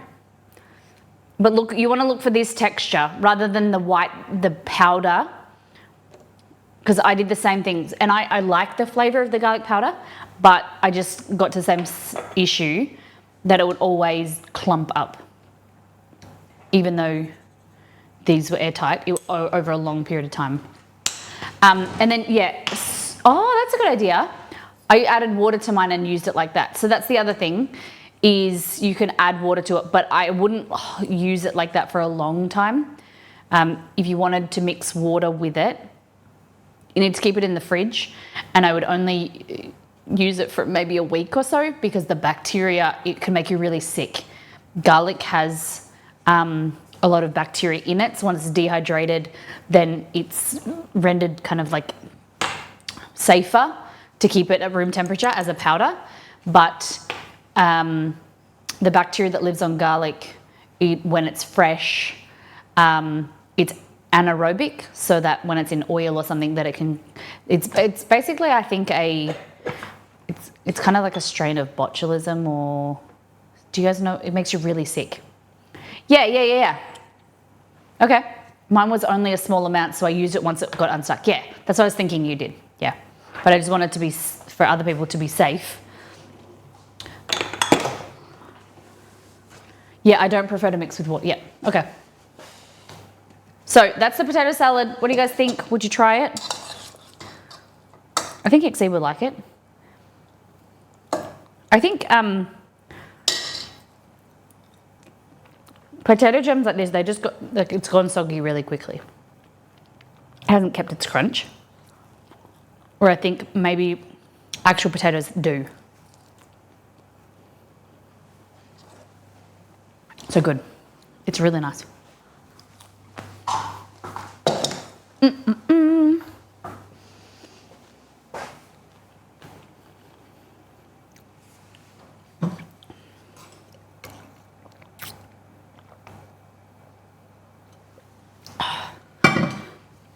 Okay, have some like that and it always clumps. I think the jars they come in aren't very good.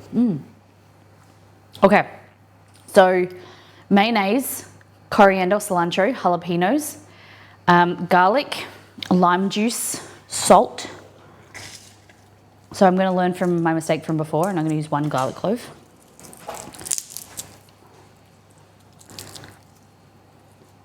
If you're just joining us, we're making Lomo Saltado, and this sauce is a Peruvian green sauce called ají verde.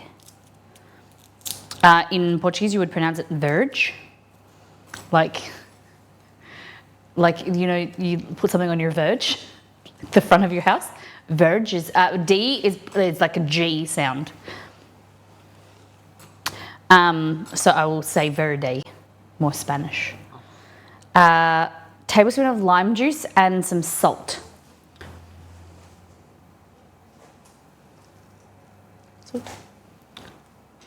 Put something on your what? Your verge. Verge. You don't call it a verge? You know, you put something on your front lawn, you put it on your verge. Like you got roadside collection, verge collection.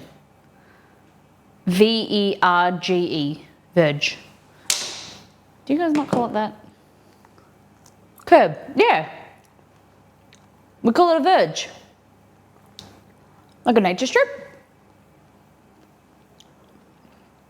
Am I the only one? Is this a Molly word? It's a verge. Any Australians heard that word?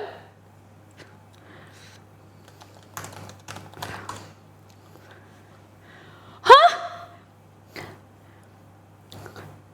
Yeah, you verge. It's something that borders, limits or bounds an edge walking on the grassy verge at the side of a country road. You put it on the verge.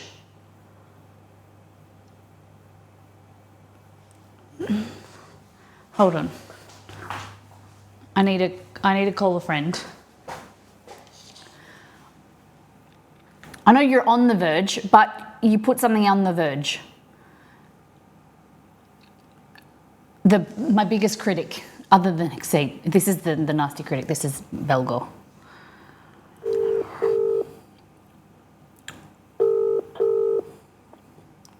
Hello. Hello, you're on loudspeaker. I got a question. So you know how sometimes like you have words that you think that they have meaning and you think that other people call them the same thing, but then you found out that they don't? Yeah. Okay, so what is another word for, you know, like a roadside collection on the roadside or the curb? What is another word for that? You put it out on the Curb or roadside. I don't really think of it. I've used anything else. You put it out on the verge? Oh, verge. Yeah, that's probably the other thing. Yeah.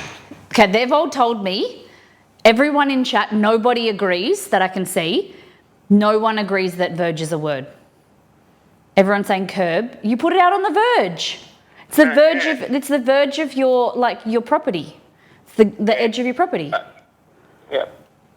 Definitely heard that before. Yeah. For other people as well. Yeah. You guys. That's a strange one. Yeah. Verge is a word, but I don't use it for a curb. Okay. Okay. So per Google, a road verge is a strip of ground cover consisting of grass or front garden plants and sometimes also shrubs located between a roadway and a sidewalk. Yeah. Verges are known by dozens of other names as grass strip, nature strip, curb strip. The other usage, quite regional, is often quite regional. I didn't say it wasn't a word. I've never heard it used like that. Yeah, that's what I'm saying. Thank you. Thanks, Belgo. All good. Bye-bye. Bye. So maybe it's a West Australian thing because we say you put it out on your verge. I'll have to ask Exceed as well. How's Belgo's back? Better. He's started going to the gym and he's getting fitter, but it took him about 2 weeks to get over his back issue. It was a bit tough on him. That's very nice that you remembered. I'll tell him that you asked. Okay, lemon or lime juice? I got lemon because I cut it. And Exceed hates me cutting, because are you like me? I just leave cut fruit either on the bench or in the fridge, half cut fruit. He hates it. There's like always half a cut lime or lemon, half cut tomato. Because you know sometimes you cut like a tomato for a sandwich or cheese and crackers. You don't need a whole lot. So that's what he always gets annoyed about. Okay, so I think I added way too much lime juice. Oh no, 1 tablespoon, that's fine. Garlic's in there. We need to add parmesan. I'm the same half cut lemon on the sink. I love it. Okay. Parmigiano Reggiano, Parmigiano Reggiano, Parmigiano Reggiano. Can't find it.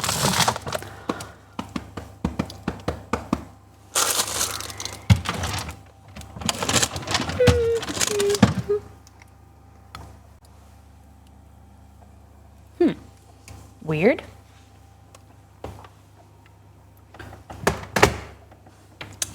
Goodness gracious. Stuff falling over in the... I'm going to break out a new block of Parmesan. I saran wrap them. Where did the name saran wrap? Is that a brand? Because we say cling wrap. And that's glad wrap. Or glad. Saran wrap like.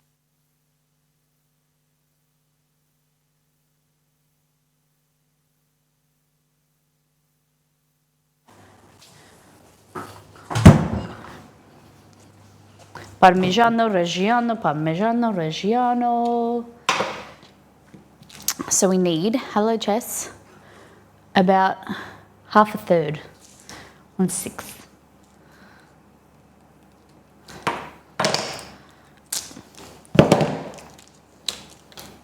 What up, Bill? How you doing?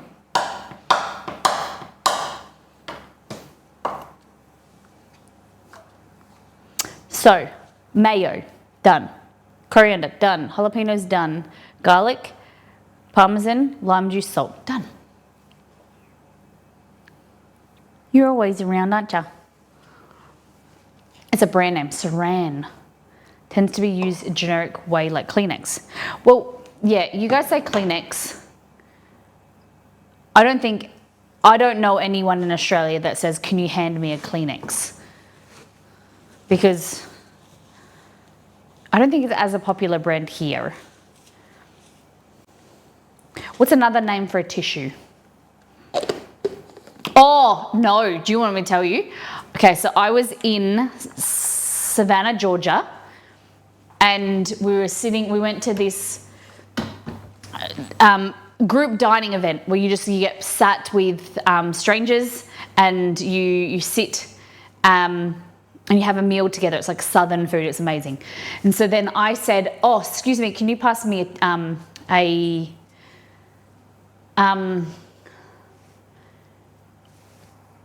can you pass me a serviette, please? And the whole table went silent. So can you pass me a serviette? And they were like, what? And I was like, oh, can you pass me a napkin? Because we call them serviettes. And they thought it was hilarious. So they say napkin.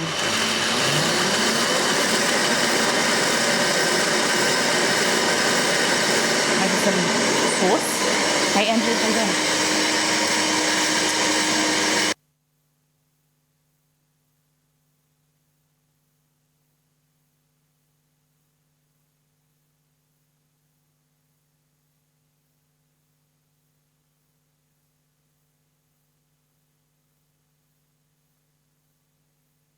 Right.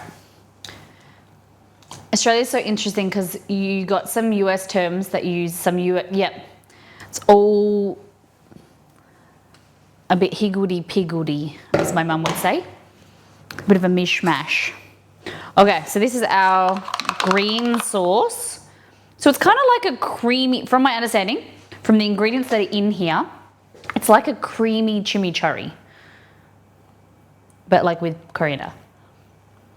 Oh, and Parmesan. Wow, it's yummy. I don't know if all the acid we've been having today is good for my belly, but whew, that's got some kick to it. It's I've added too much lemon. I don't think I like the flavor, like the texture of the Parmesan.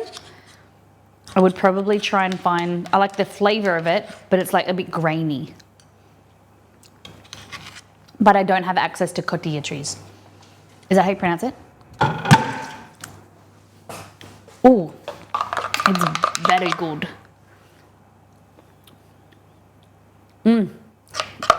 Yum. Okay, so that's our ahi verde. My poor friend who grew up in South Africa. Hello, Shock. How's your week been? Grew up in South Africa with British parents, moved to the US when I was about 15. The first day of class, could you hand me a rubber. Needless to say, she got teased. Yep. So a rubber is an eraser, and you guys say rubber as in condom, right? We say that as well. And then there's heaps of words, like a thong. Our thongs are sandals, like Havaianas are thongs, whereas you guys say thong as in a G-string. We call them G-strings. Not a different word, but had such a hard time buying a lighter when I was living in New York City. How long were you living in New York? How long were you, so how many countries have you lived in, Nito?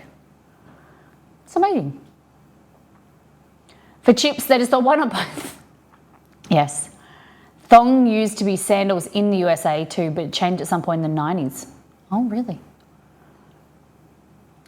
Like the understanding, like that kind of looks like a thong that goes up your butt, or a sandal, but 7 months over a decade ago. Wow. In Manhattan. Flip-flops. Jandals. Does anyone know what a jandal is? No cheating if you know, but you've got to guess. Oh, there we go. Damn it, Iffy. Same brain sometimes, right? You and I just connected on a different level, if. Also, Iffy is going to make you some dinner soon, Stace. There's some new recipes on the website that need you to make them. Iffy, I think you should make them for Stace, your beautiful wife. So I just keep my parmesan like that, just covered. It doesn't ever really do up. Guys, there's 2 recipes in a week, I think. The lemongrass beef, and also I released the salad, no, not salad, this elderflower pineapple martini, fotini.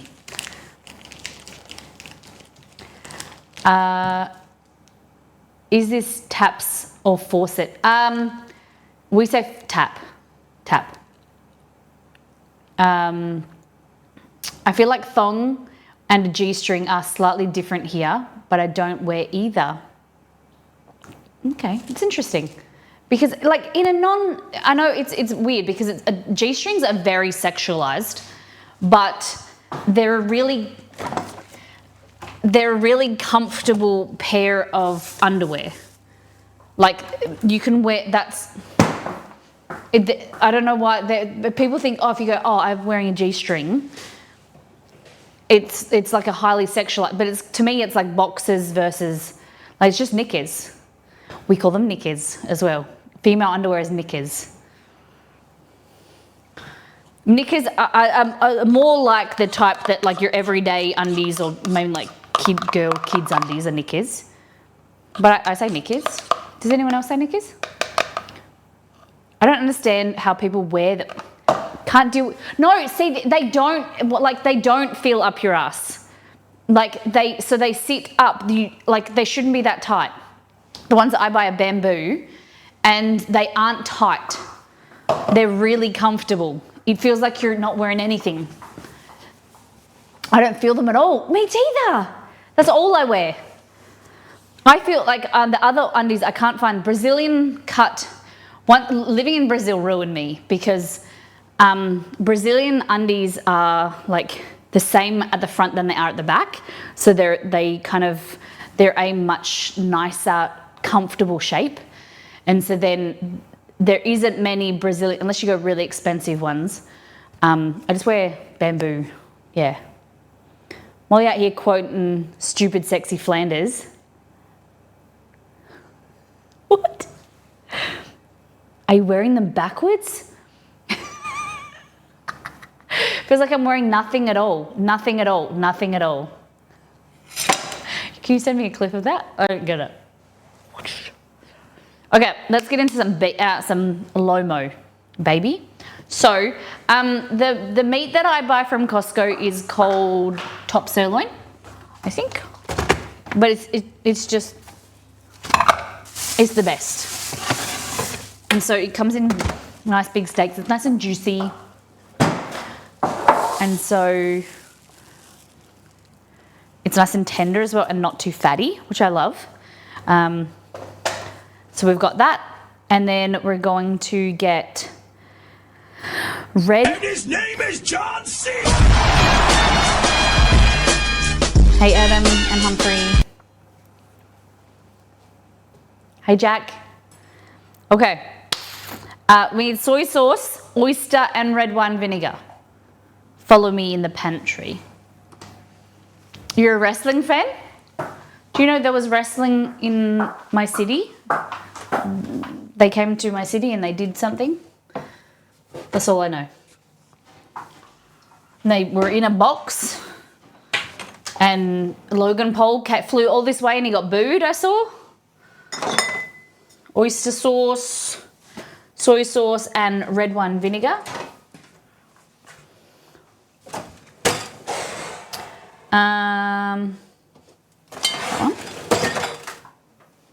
Welcome to the pantry. Did you go? No. I think they're coming back. Molly.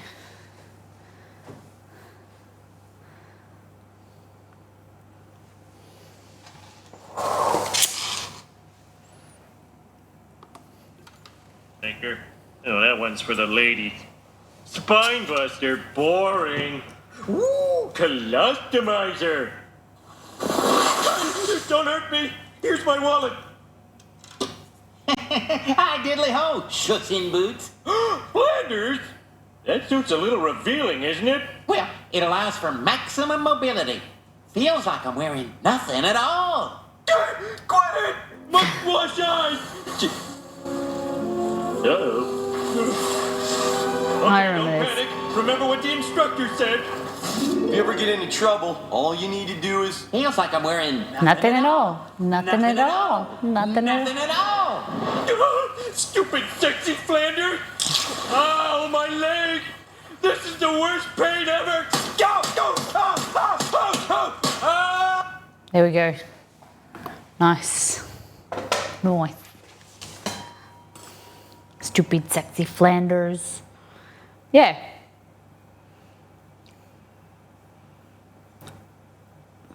Hello.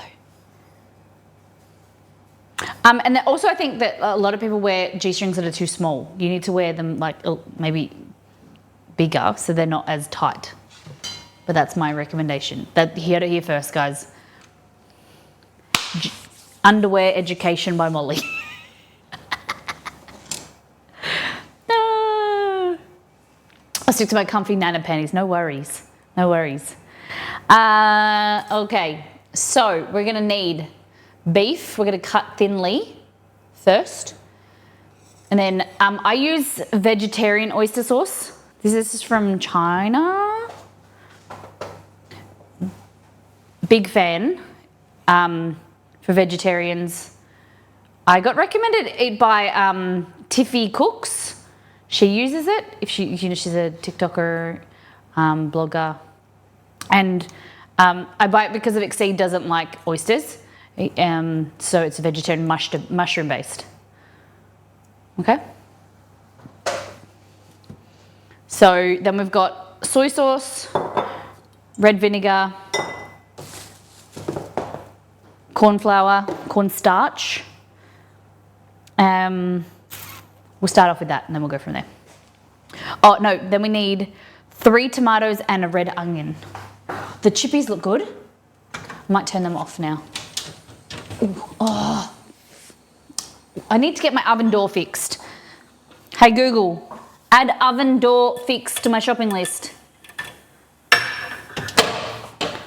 Sure, I added oven door to the list called shopping.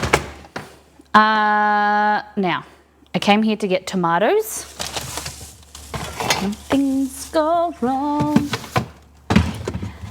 and the scent of her lingers.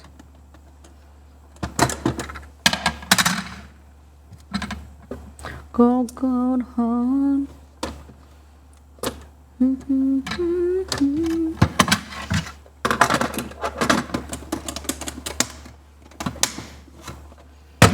Okay.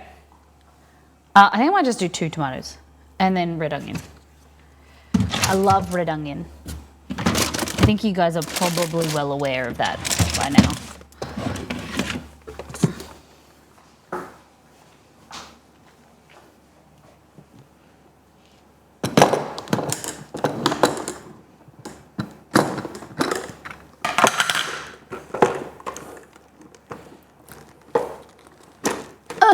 There we go.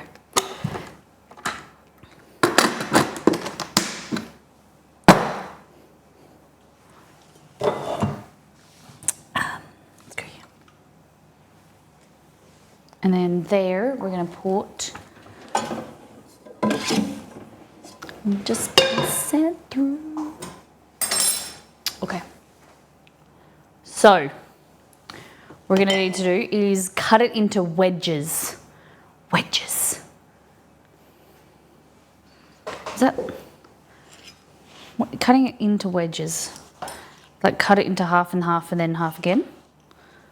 I don't know. I've never done this for a salad, stir fry before. Do you have to produce staples that are always in the house, or is it? Do you have produce staples that are always in the house? Yeah. I even depended on like not having stuff on stream. If I wasn't streaming, I'd always have tomatoes, onion, carrots, sometimes usually lettuce and chilies, cucumber. Because Exceed and I eat a lot of, he eats a lot of wraps. Occasionally I like to have corn. There's heaps of stuff that I buy just to kind of get us through the week. And sometimes goes bad because I don't eat it. Yeah. I always have them because I use them quite often, especially onion. Tomatoes I use often. But I'm just trying to think. Bananas. We don't usually eat a lot of fruit, but I like to have some stuff just in case I kind of get a twinge to cook something. And then when I need it, then I don't have to buy it. What about you guys? How do you guys go about your preparation groceries? Do you just buy groceries for what you need for that week? Okay. So I'm cutting in half, and then getting one of those halves and cutting it in half, and then one of those halves, I'm cutting that in half to be in wedges like that.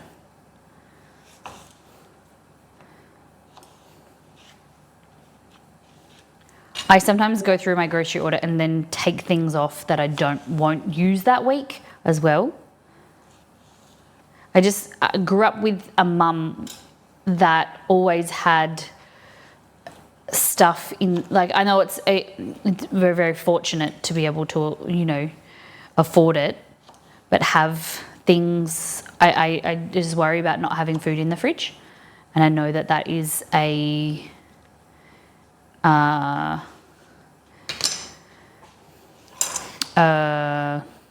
it's very lucky, very first world. Not like, I think that term is overused, first world country, but like, we're very lucky to be able to buy what we need, but I also I'm very conscious of reducing spending and things. Okay, tomatoes.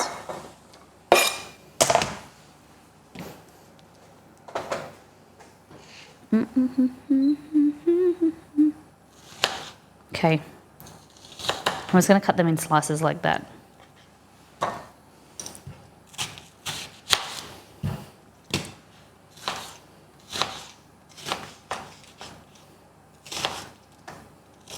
I know it's not, but I tend to, no, so we were having this conversation on last stream, because the reason, so I'll read Beware's comment. She said, I know it's not as good per se, but I tend to buy frozen veg to combat the languishing in the fridge thing. I've been buying more fresh veg the last month. but it's been more likely I'd use it in time. Yeah, because you've had time off and you've been using it more regularly. But probably scale back the next week. Yeah. So it came up during the week on the last stream that fresh isn't actually best. For some vegetables it is, but a lot of the time frozen is better than canned, but sometimes can be better than fresh, because when something is frozen, it's picked at its peak optimal freshness and ripeness, and in the seasonal, like seasonal when it's in season, I mean to say, and then it's frozen as soon as possible, preserving that optimum levels of vitamins, minerals, antioxidants. So it's actually better for you compared to fresh fruit. Like this red onion could have been picked 3-4 weeks ago, and then it's got picked, it's sat in a cool room, it's got prepared, been peeled, and then it's gone to the grocery store, it's sat there for a grocery store, and it's been in my fridge for at least a week. So over that time, it's deteriorated nutrients. Yeah. Margot says frozen vegetables are just as nutritious, if not more, because they're frozen as soon as they're picked rather than sitting on the shelf for weeks. Yeah. So don't feel bad about that. I have a lot of frozen veggies as well for stir fries and things, because they're quick and easy and they're better for you. I love frozen veg and some canned, depending on the variety. Yeah. I used to have more staples, but realized it wasn't going through them before they went too bad. So now I'm usually dependent on what's on sale, what I'm in the mood for. Yeah. I've been trying to do that as well, be better, for sure. Okay, so red onion, tomatoes. Why have I cut these and put them aside before I cut the meat? Can anyone tell me? What's my reasoning? I've been trying to be better at this. Why would I chop up the veggies before I do the meat, even though the veggies don't go in the pan until the end? What do you think? Cut me out.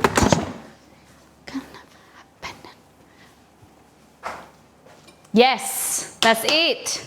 That's it. Can we get Liz VIP? So I have chopped the veggies. So it's a clean chopping board and knife. And then I can chop the meat, because if I did it the other way, I wouldn't be able to do it the other way because the cross-contamination. So now I can get the chopping board really dirty and contaminated, and I don't have to worry because I've already prepared. Yes. Okay, so here we've got our beef.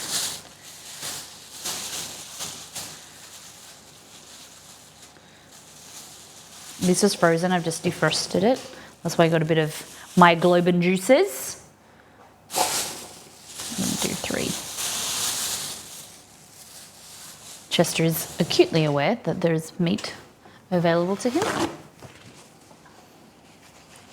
Yeah, so this is just from Costco. It's really good quality. I'm a big fan. Just let me decontaminate this bench.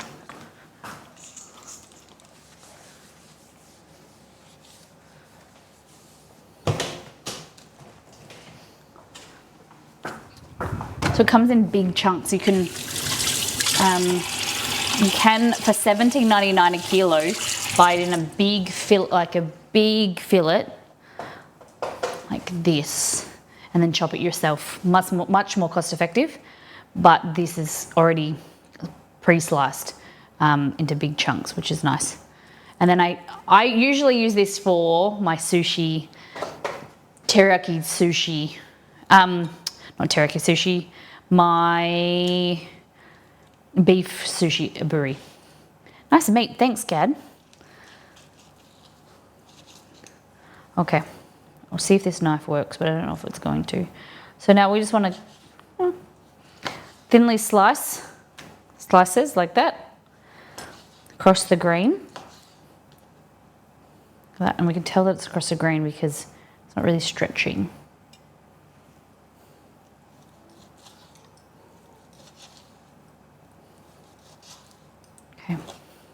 going to go into there.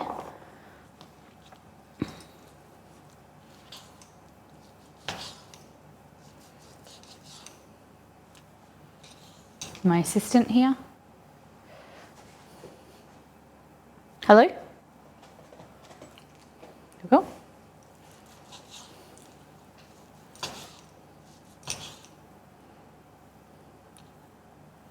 So I want to show you the difference. See if I can do this. See this? See how the fibers don't really stretch, and then you can't look at that compared to looking at that. Can you see this is stretchy and they all go in one direction? That is cutting with the grain. That is cutting against the grain. See? 4-hour nap after work. Damn, you needed it. Damn, Cad. So is this you putting your late slip in? You needed it. Are you traveling? Did you just come back from travel? I've been having naps too. I am tired. There we go. Might be a little bit big. Let's just...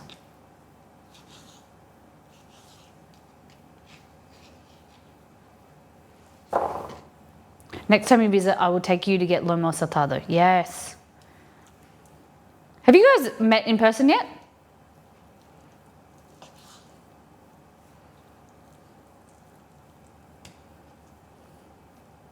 I'm home, thunderstorms. No, he avoided me.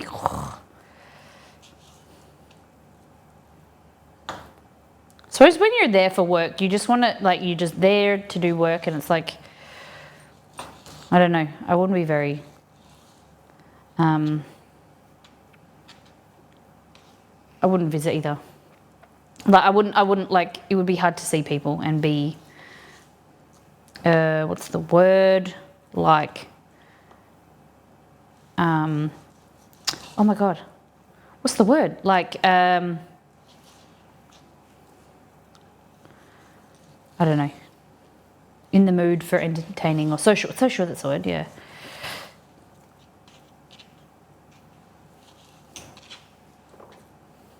Okay.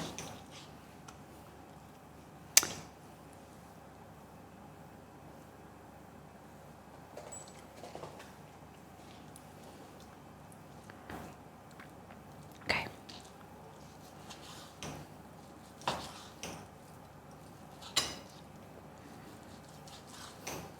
Okay, so this has got a bit of connective tissue, so I'm just going to trim that off like that, neaten it up.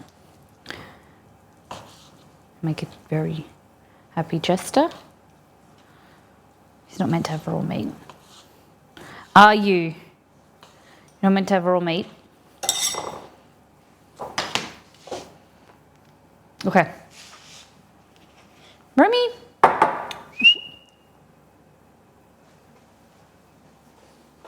A call and a whistle. Does that mean he's not? Does that count? Does that mean you get it all? Remy! He's coming now. Got off his podium. Come on.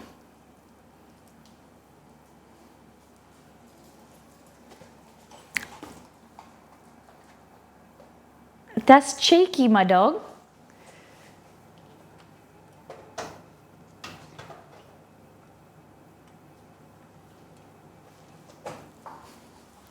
Sit.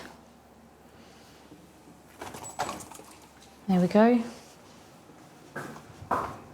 Especially when your co-workers are also traveling, so you're expected to also spend time with them. Yeah.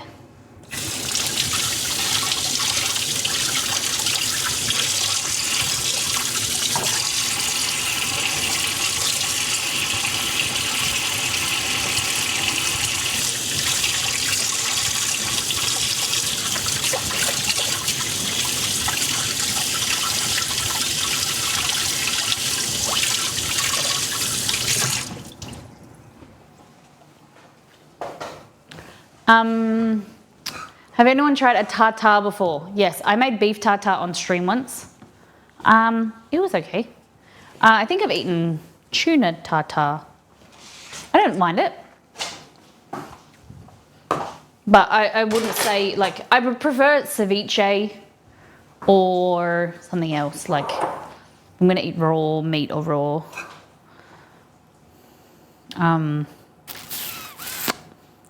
Seafood. I kind of prefer it. It does feel a bit odd. The raw egg was a bit odd. Okay. 5 tablespoons of soy. Light soy. Oh, remember this? Okay, this says light sodium as well. So that means we don't want to use as much. I'm probably going to go with 3 tablespoons. Let's go 4. Because I'm using full sodium soy. So it might be too intense. Okay, 1 tablespoon each of oyster. Like that. So this is mushroom oyster and then red wine vinegar. Like that. Okay. I'm gonna add some garlic.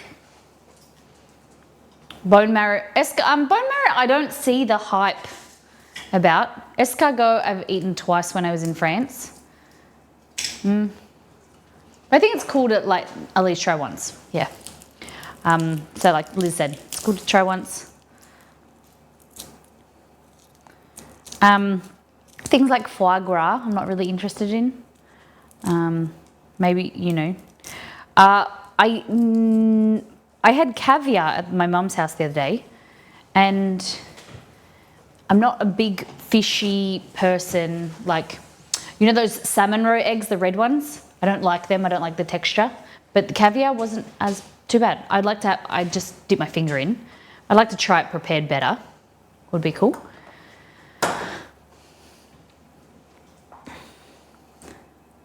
Yeah. BS is not sure if I'd like the escargot from a standpoint, from a texture standpoint. It's more like when I had escargot, and it was more like kind of have the texture like chicken type thing, like a chicken thigh. Maybe, if I remember it correctly. It's kind of like chewy. Hey Anne, how you doing? Okay, garlic cloves. And then we've got our chips in there. So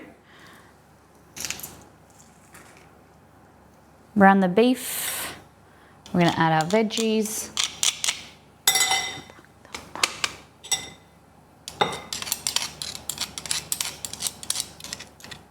Yeah, don't quote me because I don't remember the texture completely, but it wasn't like, I wasn't like a mussel or an oyster or anything. It's more cooked.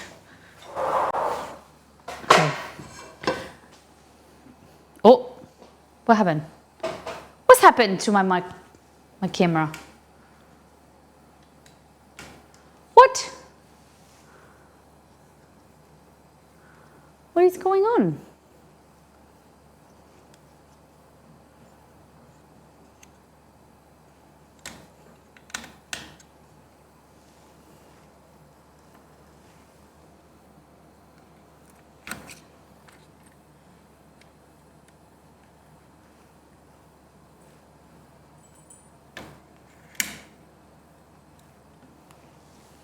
What is going on?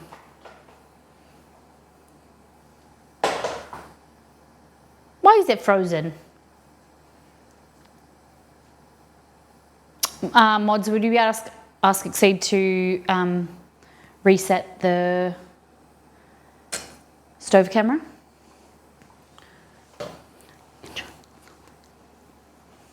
So, this is our meat.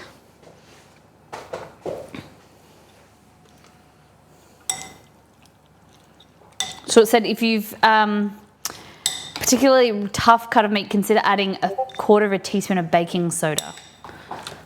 Okay. I'm going to add a little bit of corn flour or cornstarch.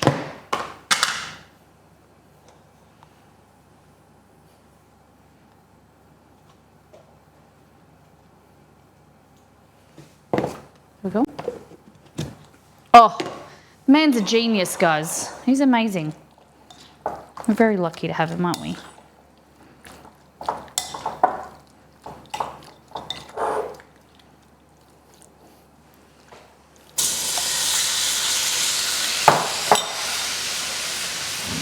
Look at that. The pufferfish, fugu. Yeah. I don't know if I'd try it.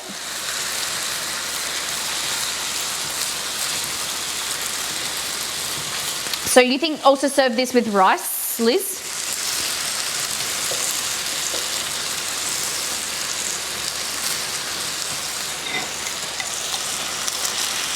I'd try it and would be a good story for someone else to tell.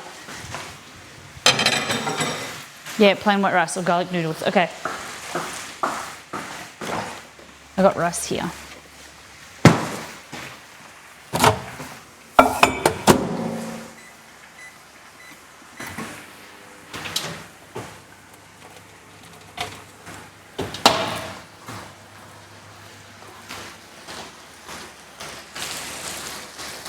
It's gonna be so yummy.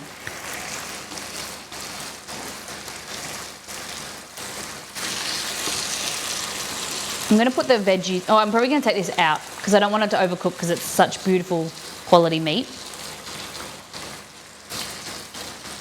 So that I can cook the veggies in the sauce.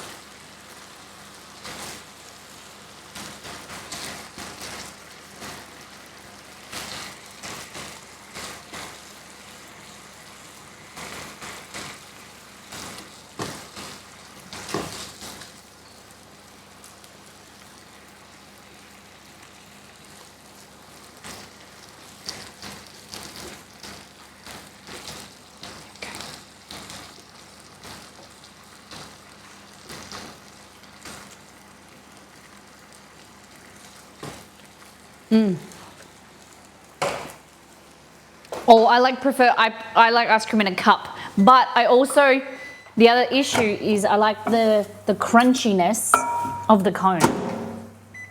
So some places you go to, they'll sell you ice cream in a cup and then they give you a cone as well. That's a good place. That's definitely a good place.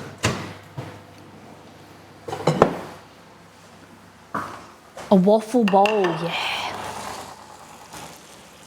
Okay, so just picking the meat up and putting it in there because I want to retain some of the juices to cook the veggies in. It smells amazing. The soy in there, the oyster sauce, giving it like a really nice meaty smell and flavour. Beautiful umami. Okay. And we're going to go here. We're going to go here. Nope, I didn't even press the pedal. There we go. Got a potato chip. I'm just going to scoop up, try this sauce. Oh yeah, that is good.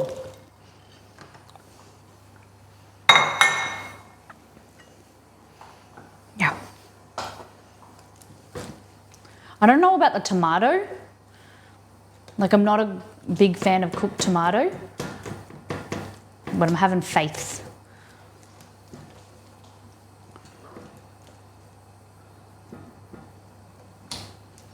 I just remembered the dog barked and reminded me of the post, then reminded me of something that arrived yesterday.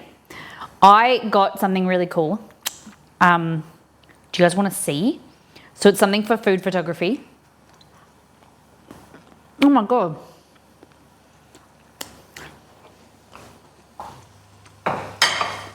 That you probably won't, a lot of people won't understand, or it's probably cool to me, but no one else. Okay, I've got to wipe the bench because it will take up some room. They're called vinyl backdrops, vinyl backgrounds. So they're printed backgrounds that kind of look 3D. I've been wanting to get some for a while, but some places are really expensive.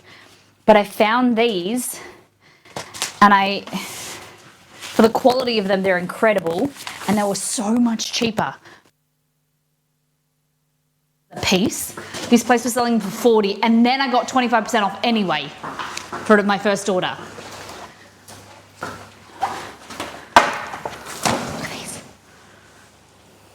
So this one's called ashen. So it looks like slats of wood. Look at that. Can you just imagine some like food for a food photo like this? Oh my God, Molly's got a wooden bench. Look at that. Or wait, maybe she's got a marble dining table. So this one is called Arctic Marble. And they're all like, basically you can't drop them, you can't stain them or rip them or crease them. So that's marble. And then we go into, this one's called Lorca. How do you clean them? You just wipe it down. Look at that.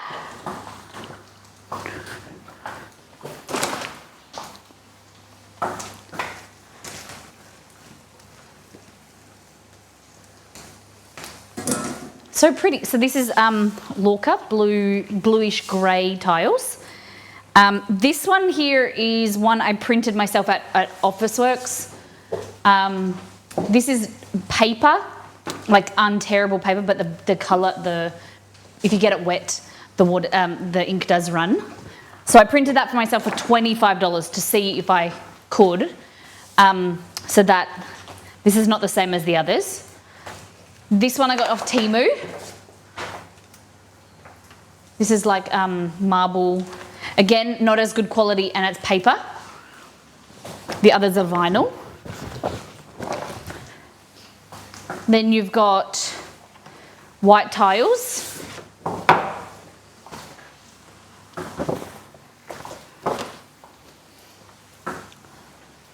And then the last one is called Original Terracotta. Aren't they cool? I think they look so realistic, especially that. Like if I did this, it just looks like a bench top or like an outdoor tiled bench, doesn't it? It's amazing. And then like if you don't like that texture, you can move it over here and it's a bit different. I like the first one, the wood. Yeah. So it's just to create some difference in my food photos and videos that I'm trying to make. So thank you for getting excited with me.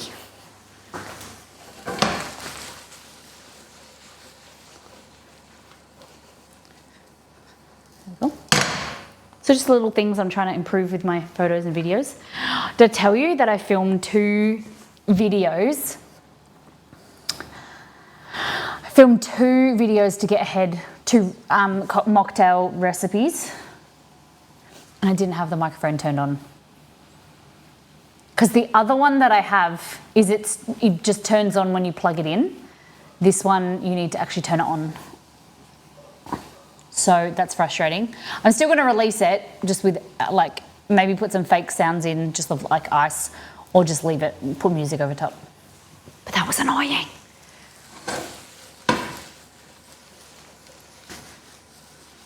It's helpless. Look at that. What do we think? Do you want it to be really soft or still have crunch? I probably should have added the onions first. The tomatoes are getting really soft. Just dub it. I'll just go over top and be like, blah, blah, blah, ice. This is ice falling. Blah, blah, blah, blah, blah. Stir, stir, stir. Little crunch, but whatever you prefer. No worries. Okay, we've got rice.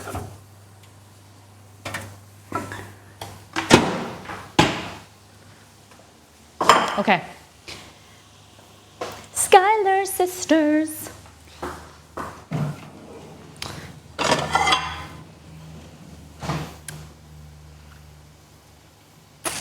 Just trying to think what colour. I love this plate. I love this plate.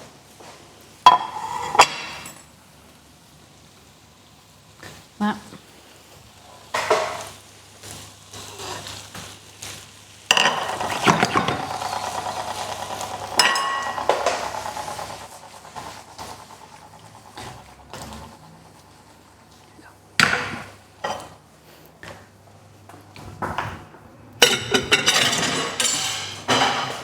chippies.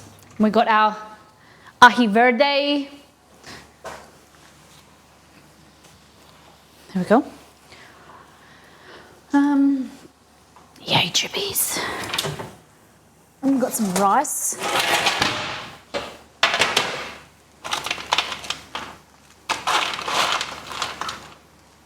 They look so dry.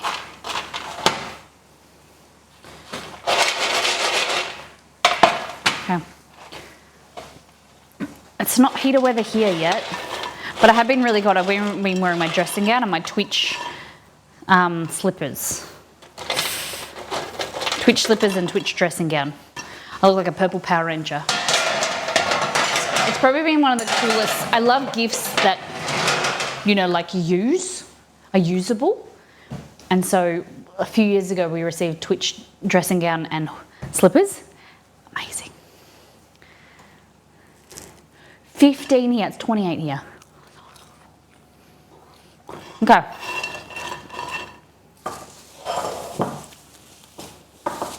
Okay, do people know what it means by pissing down? I'm gonna check, you know, can't take things for granted. Do you all know what it means by pissing down? Damn it. We just eat some beans and these would be very South American. Do Peruvians eat much beans? Pissing means rain. Yep, pouring rain. Oh, it's pissing down. Oh, Marge, the rains are in.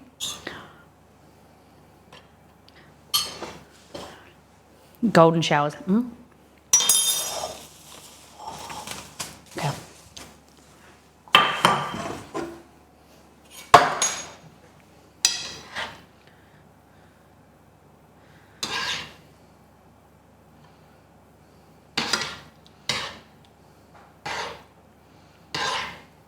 I'm very excited for the onions. I'm not sure about the tomato, like I said, but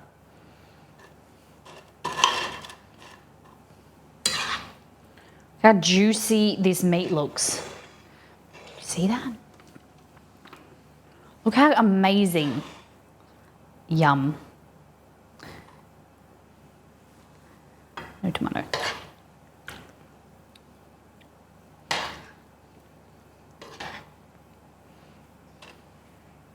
And this would be great chopped up and then used like the next day in like tacos or something.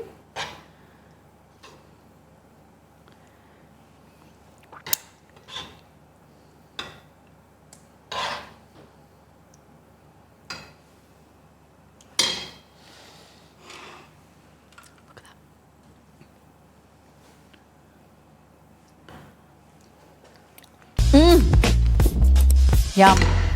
And then we get our sauce, our ají verde.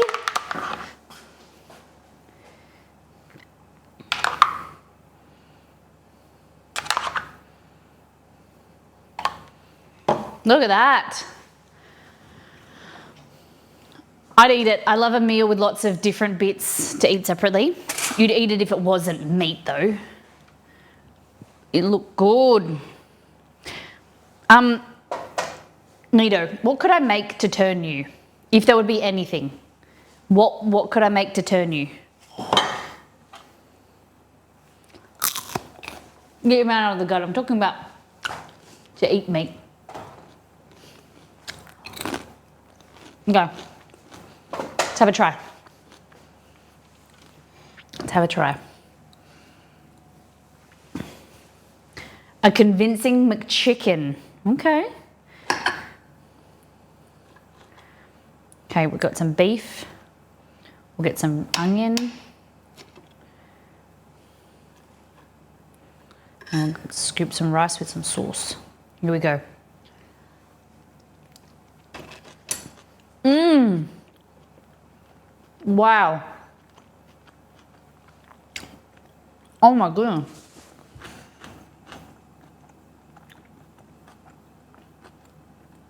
Mmm. This has so much flavor. The sauce is like creamy, but it's only got parmesan, really rich. Oh. You don't like the green appearance? It's like baby vomit. Mmm. It is a flavor bomb. I thought I loved chimichurri, but this is a really amazing sauce.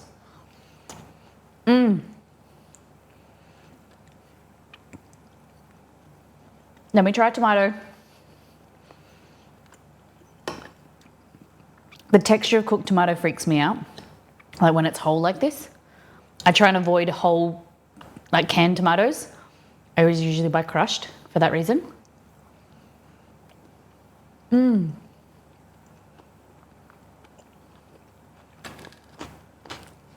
chippies are good, they're crunchy.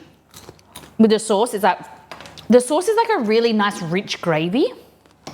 That's what it reminds me of. So it's like, kind of reminds me of like chips and poutine. Chips and gravy. It's really good. And when you think about it, the sauce is vegetarian, vegan even, probably. Oh, maybe. So vegetarian oyster sauce, which is vegan, I think. Anyway, it's vegetarian. You got vegetarian oyster sauce, you got soy sauce, red wine vinegar.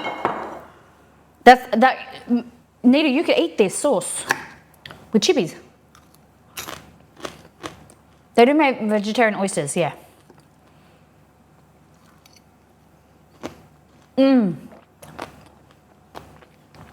This sauce would be amazing on steak. I might steal that and make like a really nice pepper gravy for steak. Wow.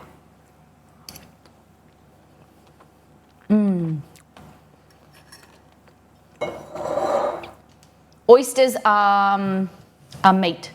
I wouldn't say they're meat, but they're an animal.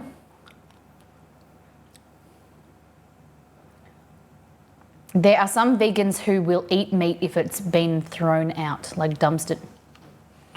Really? Just to save it from being wasted. That is over the top. I would just tell my friends, okay, throw this in the bin and I'll pretend. Vegans. Okay. The more you know. How about that?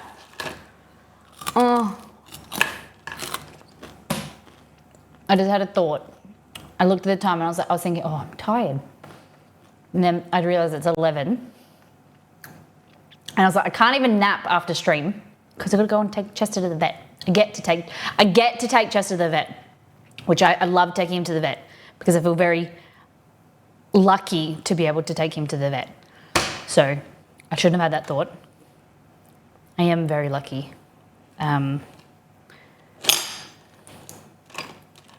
Nap stream, yeah, everyone just lay down, get your pillows.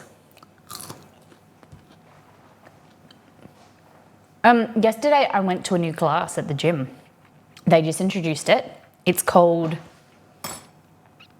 I don't know what it's called, but you get, it's like foam, it's restorative care or something like that, restorative care.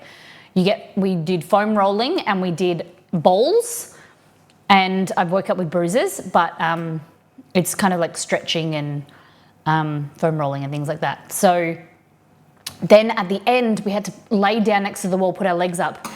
And there's something about that room, it's basically a massive warehouse, it's really open, but there's something about it when you lay down, it's really relaxing. It's a really open area. It's like being outside, but you're protected. There's something about it that makes me just really relax and I nearly fall asleep when we're doing yoga or something at the end. I don't know how to explain it, but it's the fan, maybe it's the white noise. But anytime we do a stretch session after class or whatever, and you lay down, there's just something about, even though it's you'd think of being middle of everybody, a big room, there's something about it's so relaxing. I want to do like a meditation or something there, like one where you actually fall asleep.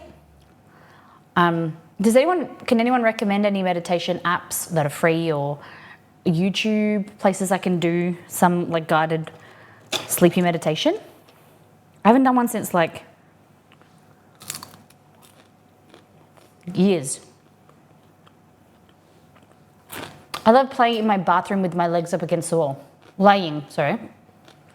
I do it at night time when watching TV. I always put my legs up on the couch, or like in my office or something. I just like to lay up with my legs. The Calm app, okay. Smiling Mind. It's an app. Tell me about it. Give me its elevator pitch. Go. I am Mark Boris. Give me your elevator pitch. Shark Tank, let's go.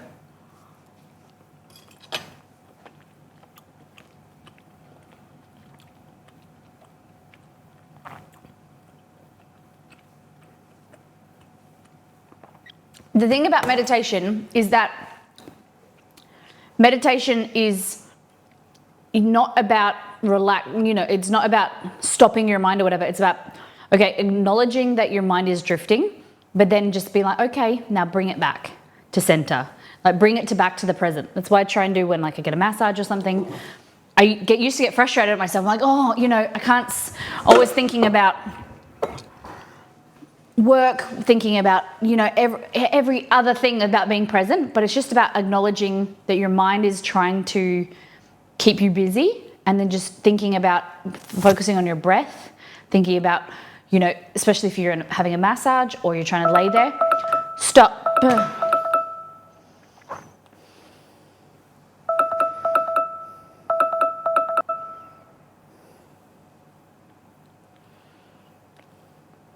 It's about, that was a troll, by the way.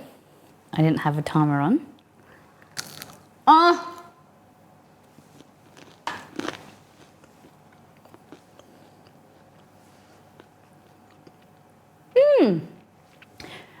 Margaret said, my therapist recently helped me realize I could ditch the guided meditations that don't work for me and just take 5 minutes to sit with my mind and my body. That's amazing. Cad, was that you? I'll take that as Molly. Stop talking about that topic. Move on. Okay, so tonight I'm going to film a video of the blondies. And so I need to ask you a few questions about the blondies.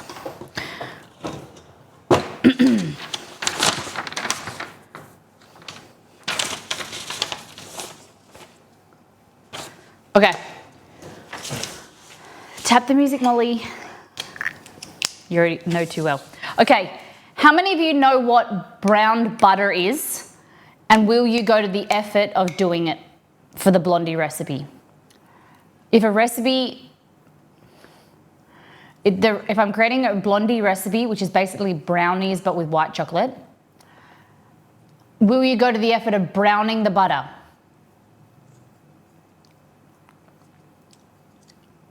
I do, I will, I promise, Molly. I will brown my butter if you say so.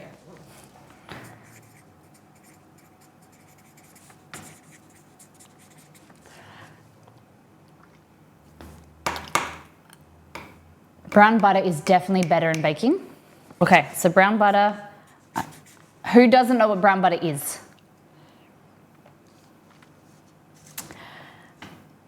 How many of you guys have access to caramelized white chocolate, gold chocolate?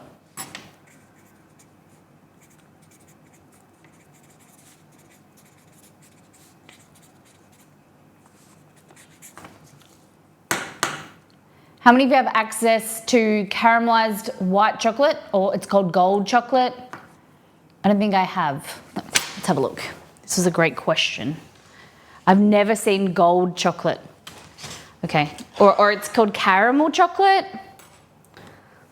I'll show you.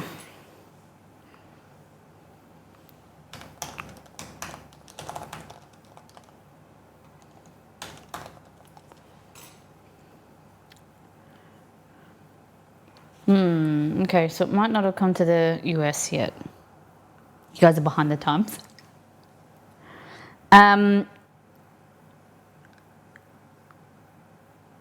So it's like white chocolate, but it looks like... You can make your own. Butterscotch chips. Ooh, butterscotch. Ooh, that's a good idea. I might try it with butterscotch chips to see what it tastes like. That's a good idea. It kind of looks like that. Like a gold, yellowy color white chocolate. So I'll show you the difference.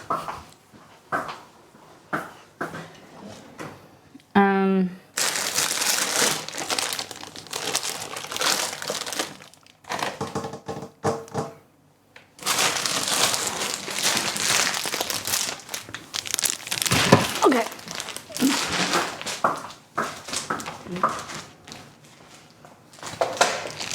Hey Google, are butterscotch chips the same as caramelized white chocolate? Sorry, I don't understand. Okay. Oh, no, they're not. Butterscotch chips are good though. I think they might work. So that's a white chocolate. This is Ghirardelli white chocolate. That's that. Oh God, those butterscotch chips are so sweet. And then this is caramelized white chocolate. It's the same thing, it just goes over through a process to like caramelize and cook it. So then the sugar's caramelized and it goes brown. It's got like a less sweet flavor to it. It's really good. Whereas this, sent to us by the one and only Roselli. Similar color and look, but these are really sweet. This is not very sweet at all. Like, this is very mellow. This is very sweet, and that's even sweeter. Definitely do the recipe with either, but I use these in the recipe on the weekend, and everyone said to me how much they liked the blondie recipe because how it wasn't overly sweet. So we have to find some companies that we can find some caramelized white chocolate for you guys. Surely there has to be places.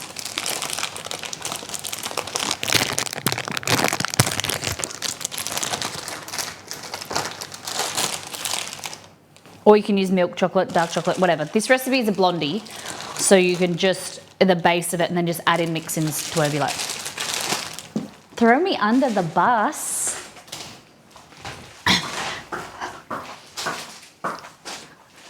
My God. I didn't say I've shit myself, I said I shit myself. Shot myself under the, not under the foot, I was getting confused between shot myself in the foot. So I said, I kicked myself in the foot, and then I said I shit myself.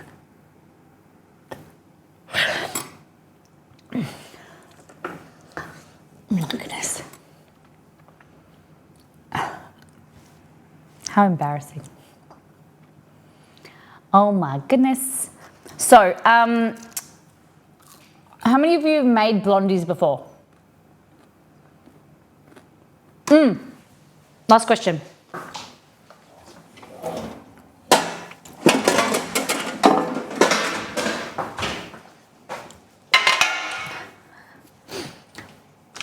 Okay, if I was the blondies, would you like them in a rectangle dish or a square dish? This is a bit larger than that. So in Australia, you wrap me so small. You come of age in our young nation.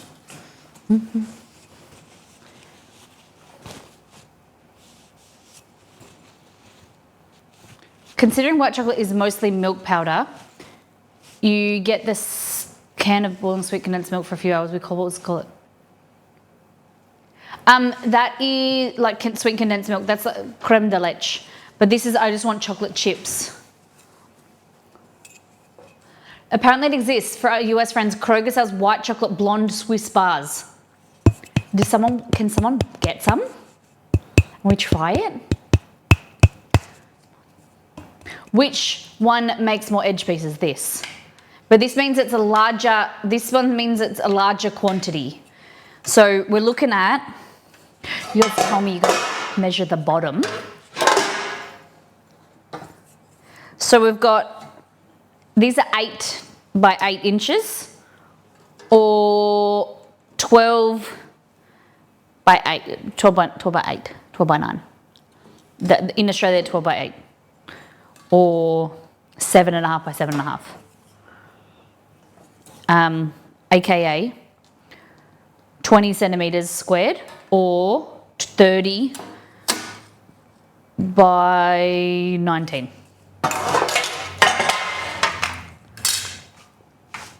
What do you think? It's their private selection brand. Okay. Good to know. That's where I looked last weekend, but we'll look again. Did you really look there? Oh my goodness. I prefer square. I think I prefer square too.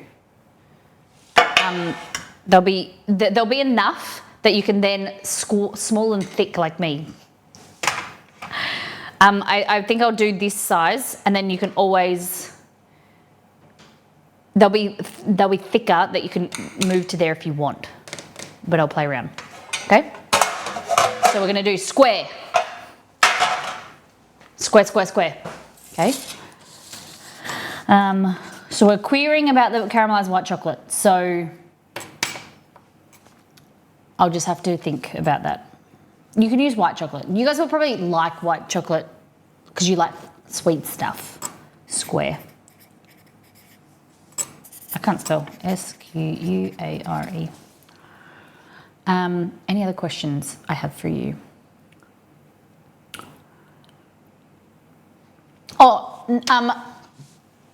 What else recipes are you looking for? What do I need to hurry on to release? Are you wanting more winter warmers, summer sweets?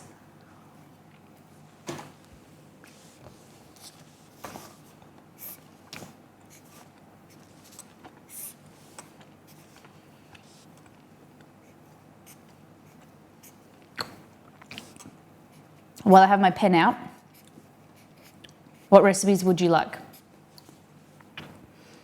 I've been doing some drinks. You want more warm food, cold food? We're in autumn, fall, you're in spring. So if you have any suggestions, meat-free Monday, okay?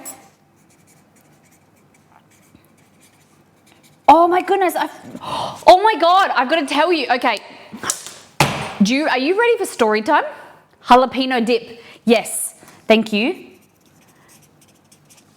I have the jalapeno popper dip and the buffalo chicken coming. I don't know how to make them pretty to take photos. Okay, guys, I've got to tell you a story. So, the first story, not interesting, is, okay, the first story is that I drove all the way, Exceed myself and Belvoir drove all the way up to a store to find this Bud's meat that Nito said that is good. We found a stockist, we drove all the way there, and they didn't have any. They didn't even have a spot for it. They said that they're having issues with stock. They think they might have it, but there was no stock. Okay, the other thing, do you want to know a story? I almost lost both of my grandparents last weekend. Both of them. Separate issues.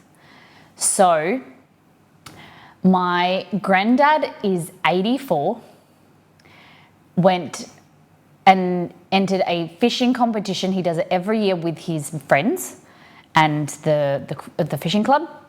So basically you go out all weekend for 2 nights.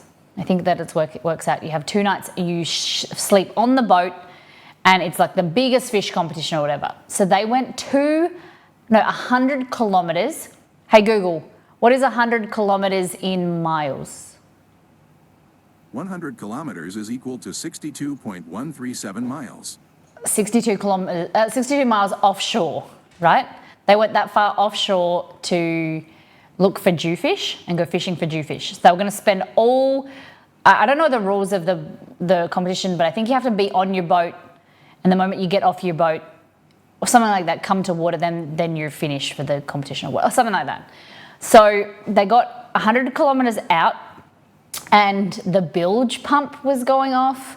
So a bilge pump is basically a siphon. So when it gets, it activates when there's water on the boat, and it basically siphons the water off the boat. So sometimes water splashes onto the boat, or there's like, so that the boat doesn't sink, it or takes on water. The bilge pump just removes the water, right? And water gets on the boat really easily, splashing, splashing water waves, movement just by sitting there just comes on. So they were 100 kilometers out. The bilge pump was on all day, and they didn't, weren't really worried. They kept fishing, and they just thought, that it was activated for some reason. And then this was at like 7 o'clock at night, so it'd been all day, and they were going to stay out there for dinner, and overnight they were going to sleep on the boat, which I think is crazy. I don't know why you would do that. But these are 2 men in their 80s and 1 man in their late 70s. So 3 men like in their late 70s, 80s. Fishing for the long time, like professional, semi-professional fishermen and boatsmen. And then, are you with me? Give me a holler if you're with me. They decided, the 2 men, my granddad is very blasé. He's a bit like me, where sometimes he's a bit blasé and, whatever, it'll be all right, like things will work out, whatever. So he was okay to stay out there, but the other guys were like, we better like go in a little bit to one of the other guys' boats, so more inland, and just have dinner on the other boat, and we'll just check out like what the issue is. If we'll just be safer to be closer to land if there is an issue with the boat. All good? And so they came in, they had dinner on one of their other, it was moored, so it was not near a boat, like, it was basically like it was 2 kilometers offshore, but the boat was moored to like a pylon in the ground. The boat doesn't function though, so it's like the old guy's boat, but it doesn't work. It's just, he needs a new motor and things like that, but it's bigger. So they got onto that boat to have dinner. They took off their life jackets and they were having dinner, and then all good, they were just chatting or something. Then all of a sudden there was this clunking noise, and my granddad's boat started to lurch to one side. So all 3 men jumped onto the boat and were trying to get all the water out, and it was lurching, and then it started to drift away from the other boat. I don't know how, but it got about 200 meters, which is like 180. Hey Google, what is 200 meters in feet? 200 meters is equal to 656 feet, 2.016 inches. Okay, it's like 650 feet or whatever. So it moved away from the other boat, and the men are on there trying to scoop the water off. They don't have life jackets on. It is 8 o'clock at night, and pitch black, like very, very dark, no lights anywhere. And then all of a sudden, the boat capsized, threw them out of the water, and it started to sink. So my 84-year-old grandfather had to cling to the anchor rope, or I'm not sure, he had to cling to something. He had no life jacket on. The water was cold, but it was cool because, it is autumn, it's fall now, not cold. And very lucky, but they had to tread water. One of the other men held his phone above his head and swum to his boat, which is 200 meters away. These men are like not fit also. They swam to the other boat to call. And so my granddad had rung, when they came in for dinner, my granddad had rang my grandma to say, hey, can you there's possibly an issue with the boat. Can you bring the boat trailer to the fishing club? And she was like, huh? And he must have just been like, just do it. Didn't tell her anything, like a typical man. Kidding. And so my grandma had rang my uncle. He didn't answer. She rang her neighbour. He was too inebriated on the weekend after Easter. So she went and got the ute or the truck and went and got the trailer in darkness at 8:30 at night and moved it and arrived to the fishing boat harbour. Total darkness, bit spooky, and no one was there. She thought that she'd be arriving there and there'd be people there. There was no one there, and she couldn't get hold of anyone either. So then eventually what happened was the man who Andy had swum to his boat with his 200 metres, unfit, in the dark, swimming to the other boat with his phone over his, to keep it dry. And then he'd got on the boat, he'd called the Coast Guard or the water police and rung. And then my granddad and the other guy tried to get on another boat or something, and he'd slipped and he'd hit his head. So one of the third gentleman had a cut on his forehead. They were in usually shark-infested waters. So this area that they were in is very known for tiger sharks. And now this man is bleeding. So 3 gentlemen in their late 70s, early 80s, treading water in the dark with a sinking boat. My granddad didn't have he has leukemia, so he's in remission, but he has hairy cell leukemia. He's pretty old. He didn't have the ability to swim the 200 metres to the other boat. Or I don't know how, after it kept drifting, I don't know how far away it was, but he couldn't swim. And so he was telling us that he started to cramp in his legs from treading water, and he thought that he was going to die. Eventually, what was so incredible that there has to be someone looking after them or looking down on them that... and then he was treading water, he was starting to cramp, and then he saw the lights of the Coast Guard coming, and then they disappeared. They got lost, couldn't find them. So they treaded water for 2 hours, but eventually they got saved, and they had to get 3 men, went to pull him on board and almost ripped his arms off, he said, so they got a board for him to get on and got him onto the water. They said if it was any other time in the year, he would have had hypothermia and he would have died. They all would have died from the cold water, but it was the warmest time of the year. The water is the warmest at this time, and they're very lucky. So they were checked over by ambulances. My granddad went home and had a shower, but they got home, and previously, so my granddad was meant to be out for the whole weekend, right? So Saturday, Sunday, he was meant to be on the boat. So my grandma was home alone, and my auntie had come down to make her dinner. They had a nice dinner together, made her salmon, and then my auntie left. My grandma went upstairs to get ready for bed, watch some Netflix, and then she got a call from my granddad to go and get the trailer.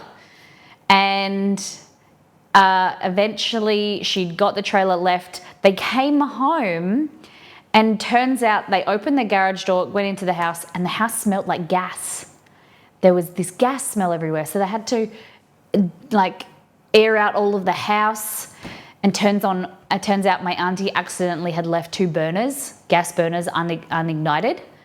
And so the whole house had been gassed out.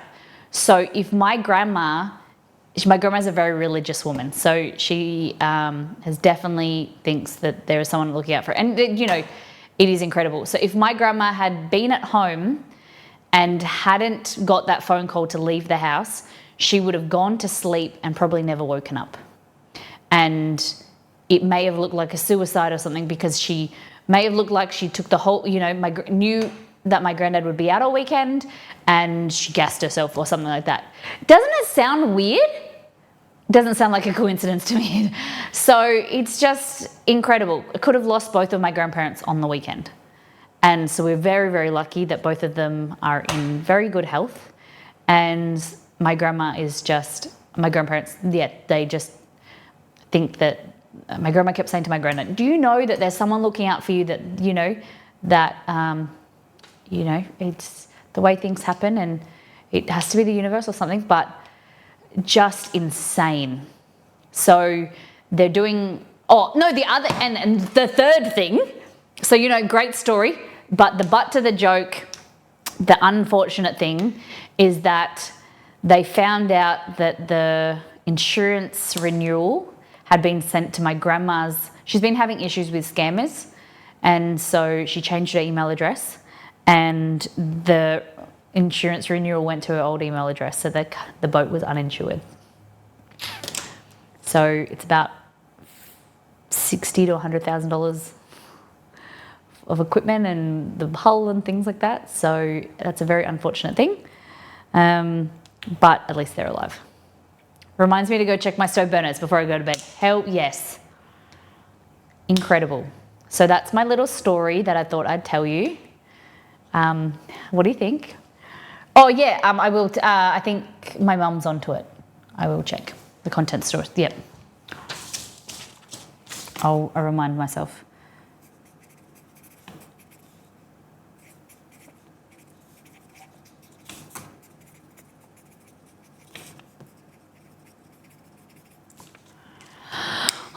So, yes, just a little reminder to ring your grandparents or your parents or your family.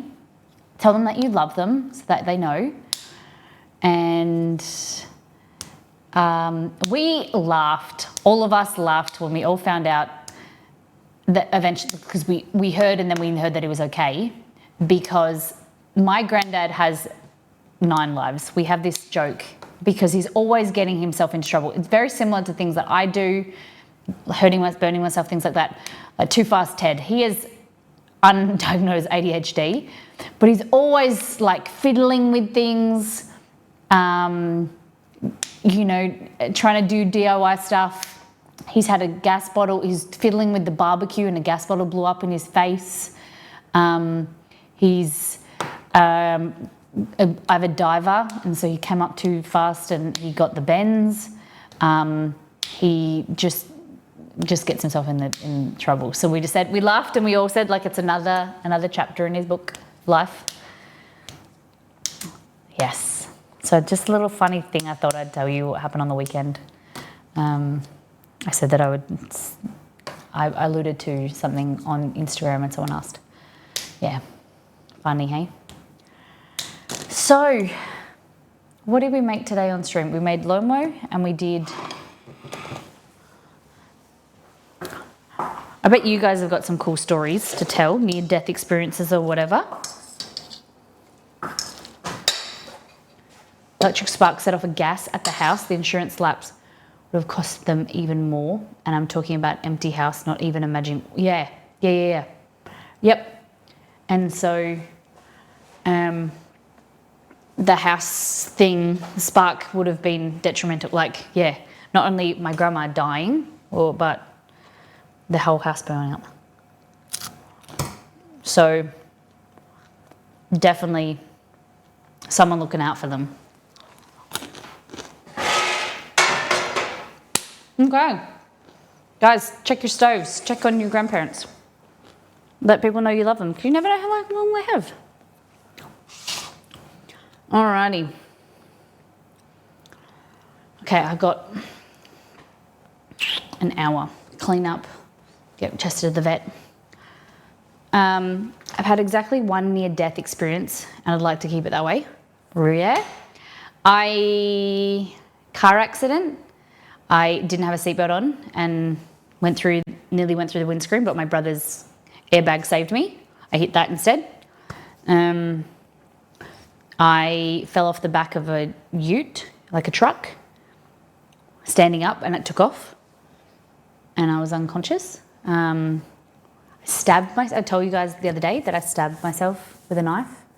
If it went in a little bit deeper or a little bit further aside, it would have gone into my heart. A lot of little things like that. Crazy things that happen. Don't think I've had any near-death experiences. Bang. Oh my God.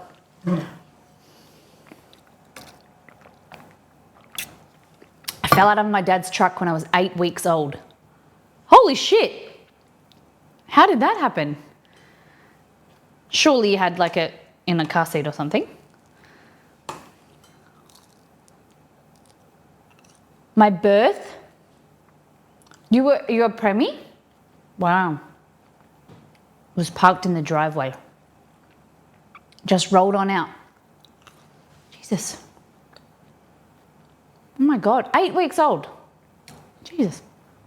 Well, we're lucky to have you, even with your brain damage. Considered covering yourself in bubble wrap for protection? Me? Nah.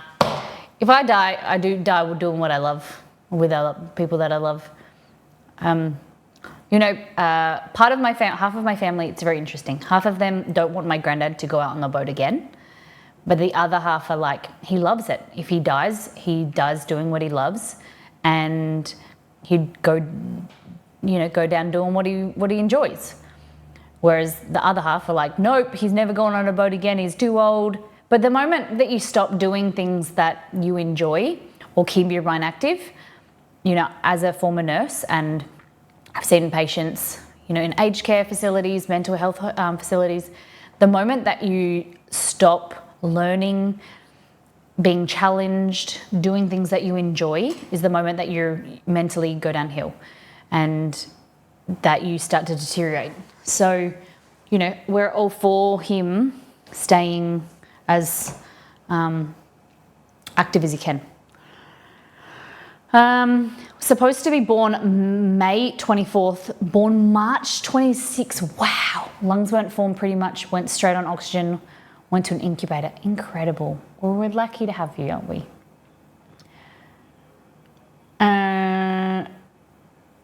I flew over a staircase as a very young baby, but I don't know what happened. I guess it's a little taboo in my family. Oh, goodness. Mr. B was born at 26 weeks and then got meningitis. Wow. Wow. I had the opposite issue. I was due May 12th, came out May 20th. Damn! For 2 weeks? Your mum would have hated you. I don't know how many of you people in chat have given birth, and were you early, were you late? Even if as a human, were you born early or born late?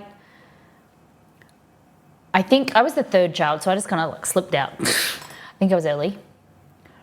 I think all 3 of us kids were early, my mum said. I actually remember my car seat, it was a death machine on its own, wouldn't help shit, but the car my parents drove at that time was a Fiat 126P. It was not made for surviving the accidents anyway, let's face it. I was 5 days late. Okay. The possibilities, you know, if that's why I didn't want to, I said to Exceed, let's not try in March, because a March baby means a December baby. And I have hard enough time with him, he hates it, but having a December birthday sucks for him. It's the 26th of December. So if we do get lucky this month, this time, it will be around like the 15th to 17th of December due date. I know you, but you're early December, so I'm okay with early December. But I hope that I don't go late, because then that's Christmas. 30th of December, woo! Heavily pregnant in December, right? But I would rather that than a January, February, because imagine how hot and sweaty you'd be. So I was hoping November, but I'm hoping I would happy for December. I'm happy for anything. 19th isn't early, but it's earlier than Exceed. Yeah. Maybe if I get pregnant, I could give birth on your birthday, Margot. I told my boyfriend that we would not have a May baby, both birthdays and birthdays and anniversary in May. I want an October kid. You get what you're given but I get you. I'm the same. It's like I would have preferences, right? But I just want a healthy and happy baby. whenever I can. Got a meeting. See you in Discord. Catch you later. Mine was April and November, and summer was rough with the second. Were they early or later than the due date? Only 2 days late, but I decided I was not going anywhere and turned my ass on everyone. So you had to have a C-section. Oh my goodness. October. My mum's October. 4 birthdays and an anniversary. So our dating anniversary is October. Our wedding anniversary is November. And then we could have a baby. And then Exceed's birthday.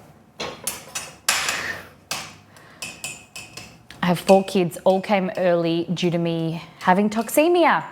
My mum had toxemia for her first. And that's one of the reasons why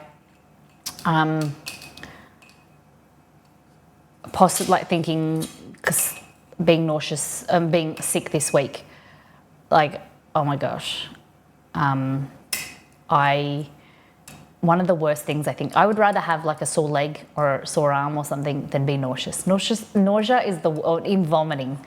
My mum had toxemia, which is preeclampsia, high blood pressure.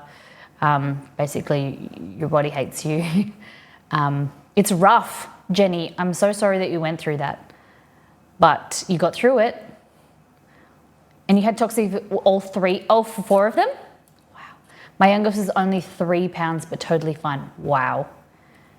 The second one was 10 pounds for you, Iris? Whoa. My brother's best mate, his wife gave birth, and she was the record, and maybe still the record holder at the local hospital, was 12 pounds 8 or something. And she's like this big. She's smaller than, like, and shorter than me. Blech. Crazy. I feel the worst thing about being sick is the feeling before, not the feeling during. Oh yeah, you know when you get that like the wet feeling in your mouth when you're about to be sick? Ugh, yuck. Anyway, less about being sick, but thank you for sharing all your stories and your birth stories and your birthdays and things like that with me. I really appreciate it. It's like lovely to learn. And maybe we'll start eventually when we do have confirmation, when we get the pregnante, we'll have like a Discord channel or something. Because I love hearing people like advice about products they use, they didn't use, you know, things that people went through. Because I think that is, I love learning from other people and what people did, because there's no rule book, there's no great way of doing it. Everyone's different. And I love researching stuff. And there'll be like 9 months of Molly researching. Gonna be interesting to see your pregnancy cravings. Yeah, we'll see. Hopefully it's nothing too gross. All right. What is going on with my... Miss you. Ooh! Guys, the game that I'm gonna buy, I don't know if she's still alive. Guys, we're gonna raid Jen's. She's playing Supermarket Simulator.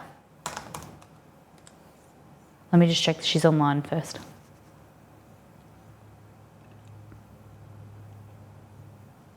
Before we raid someone that's not live. Good on you. Thank you, Beware. Copy and paste a raid poll message. Guys, next stream we're doing chicken and prawn laksa. Yeah, she's live. Good. The one. We're doing prawn and chicken laksa. Maybe something else on Friday. We'll see. But I hope you guys are hanging out there with us on Friday. I hope you guys have a great week. Thank you for those who have contributed to today's stream. You are extra special in my heart, and I really appreciate it. December, resub for 5 months. Chris F13, Kerry 48, Nia, these are old. No, they're not. Idle Thought, $25. Beware, $5. So December, Chrissa, Kerry for 48 months, Nia Reaper for 9 months, Sam for 28. It's fantastic to have you in the community. Thank you for those who have contributed to the community goal and got their name on Mario. And just being here.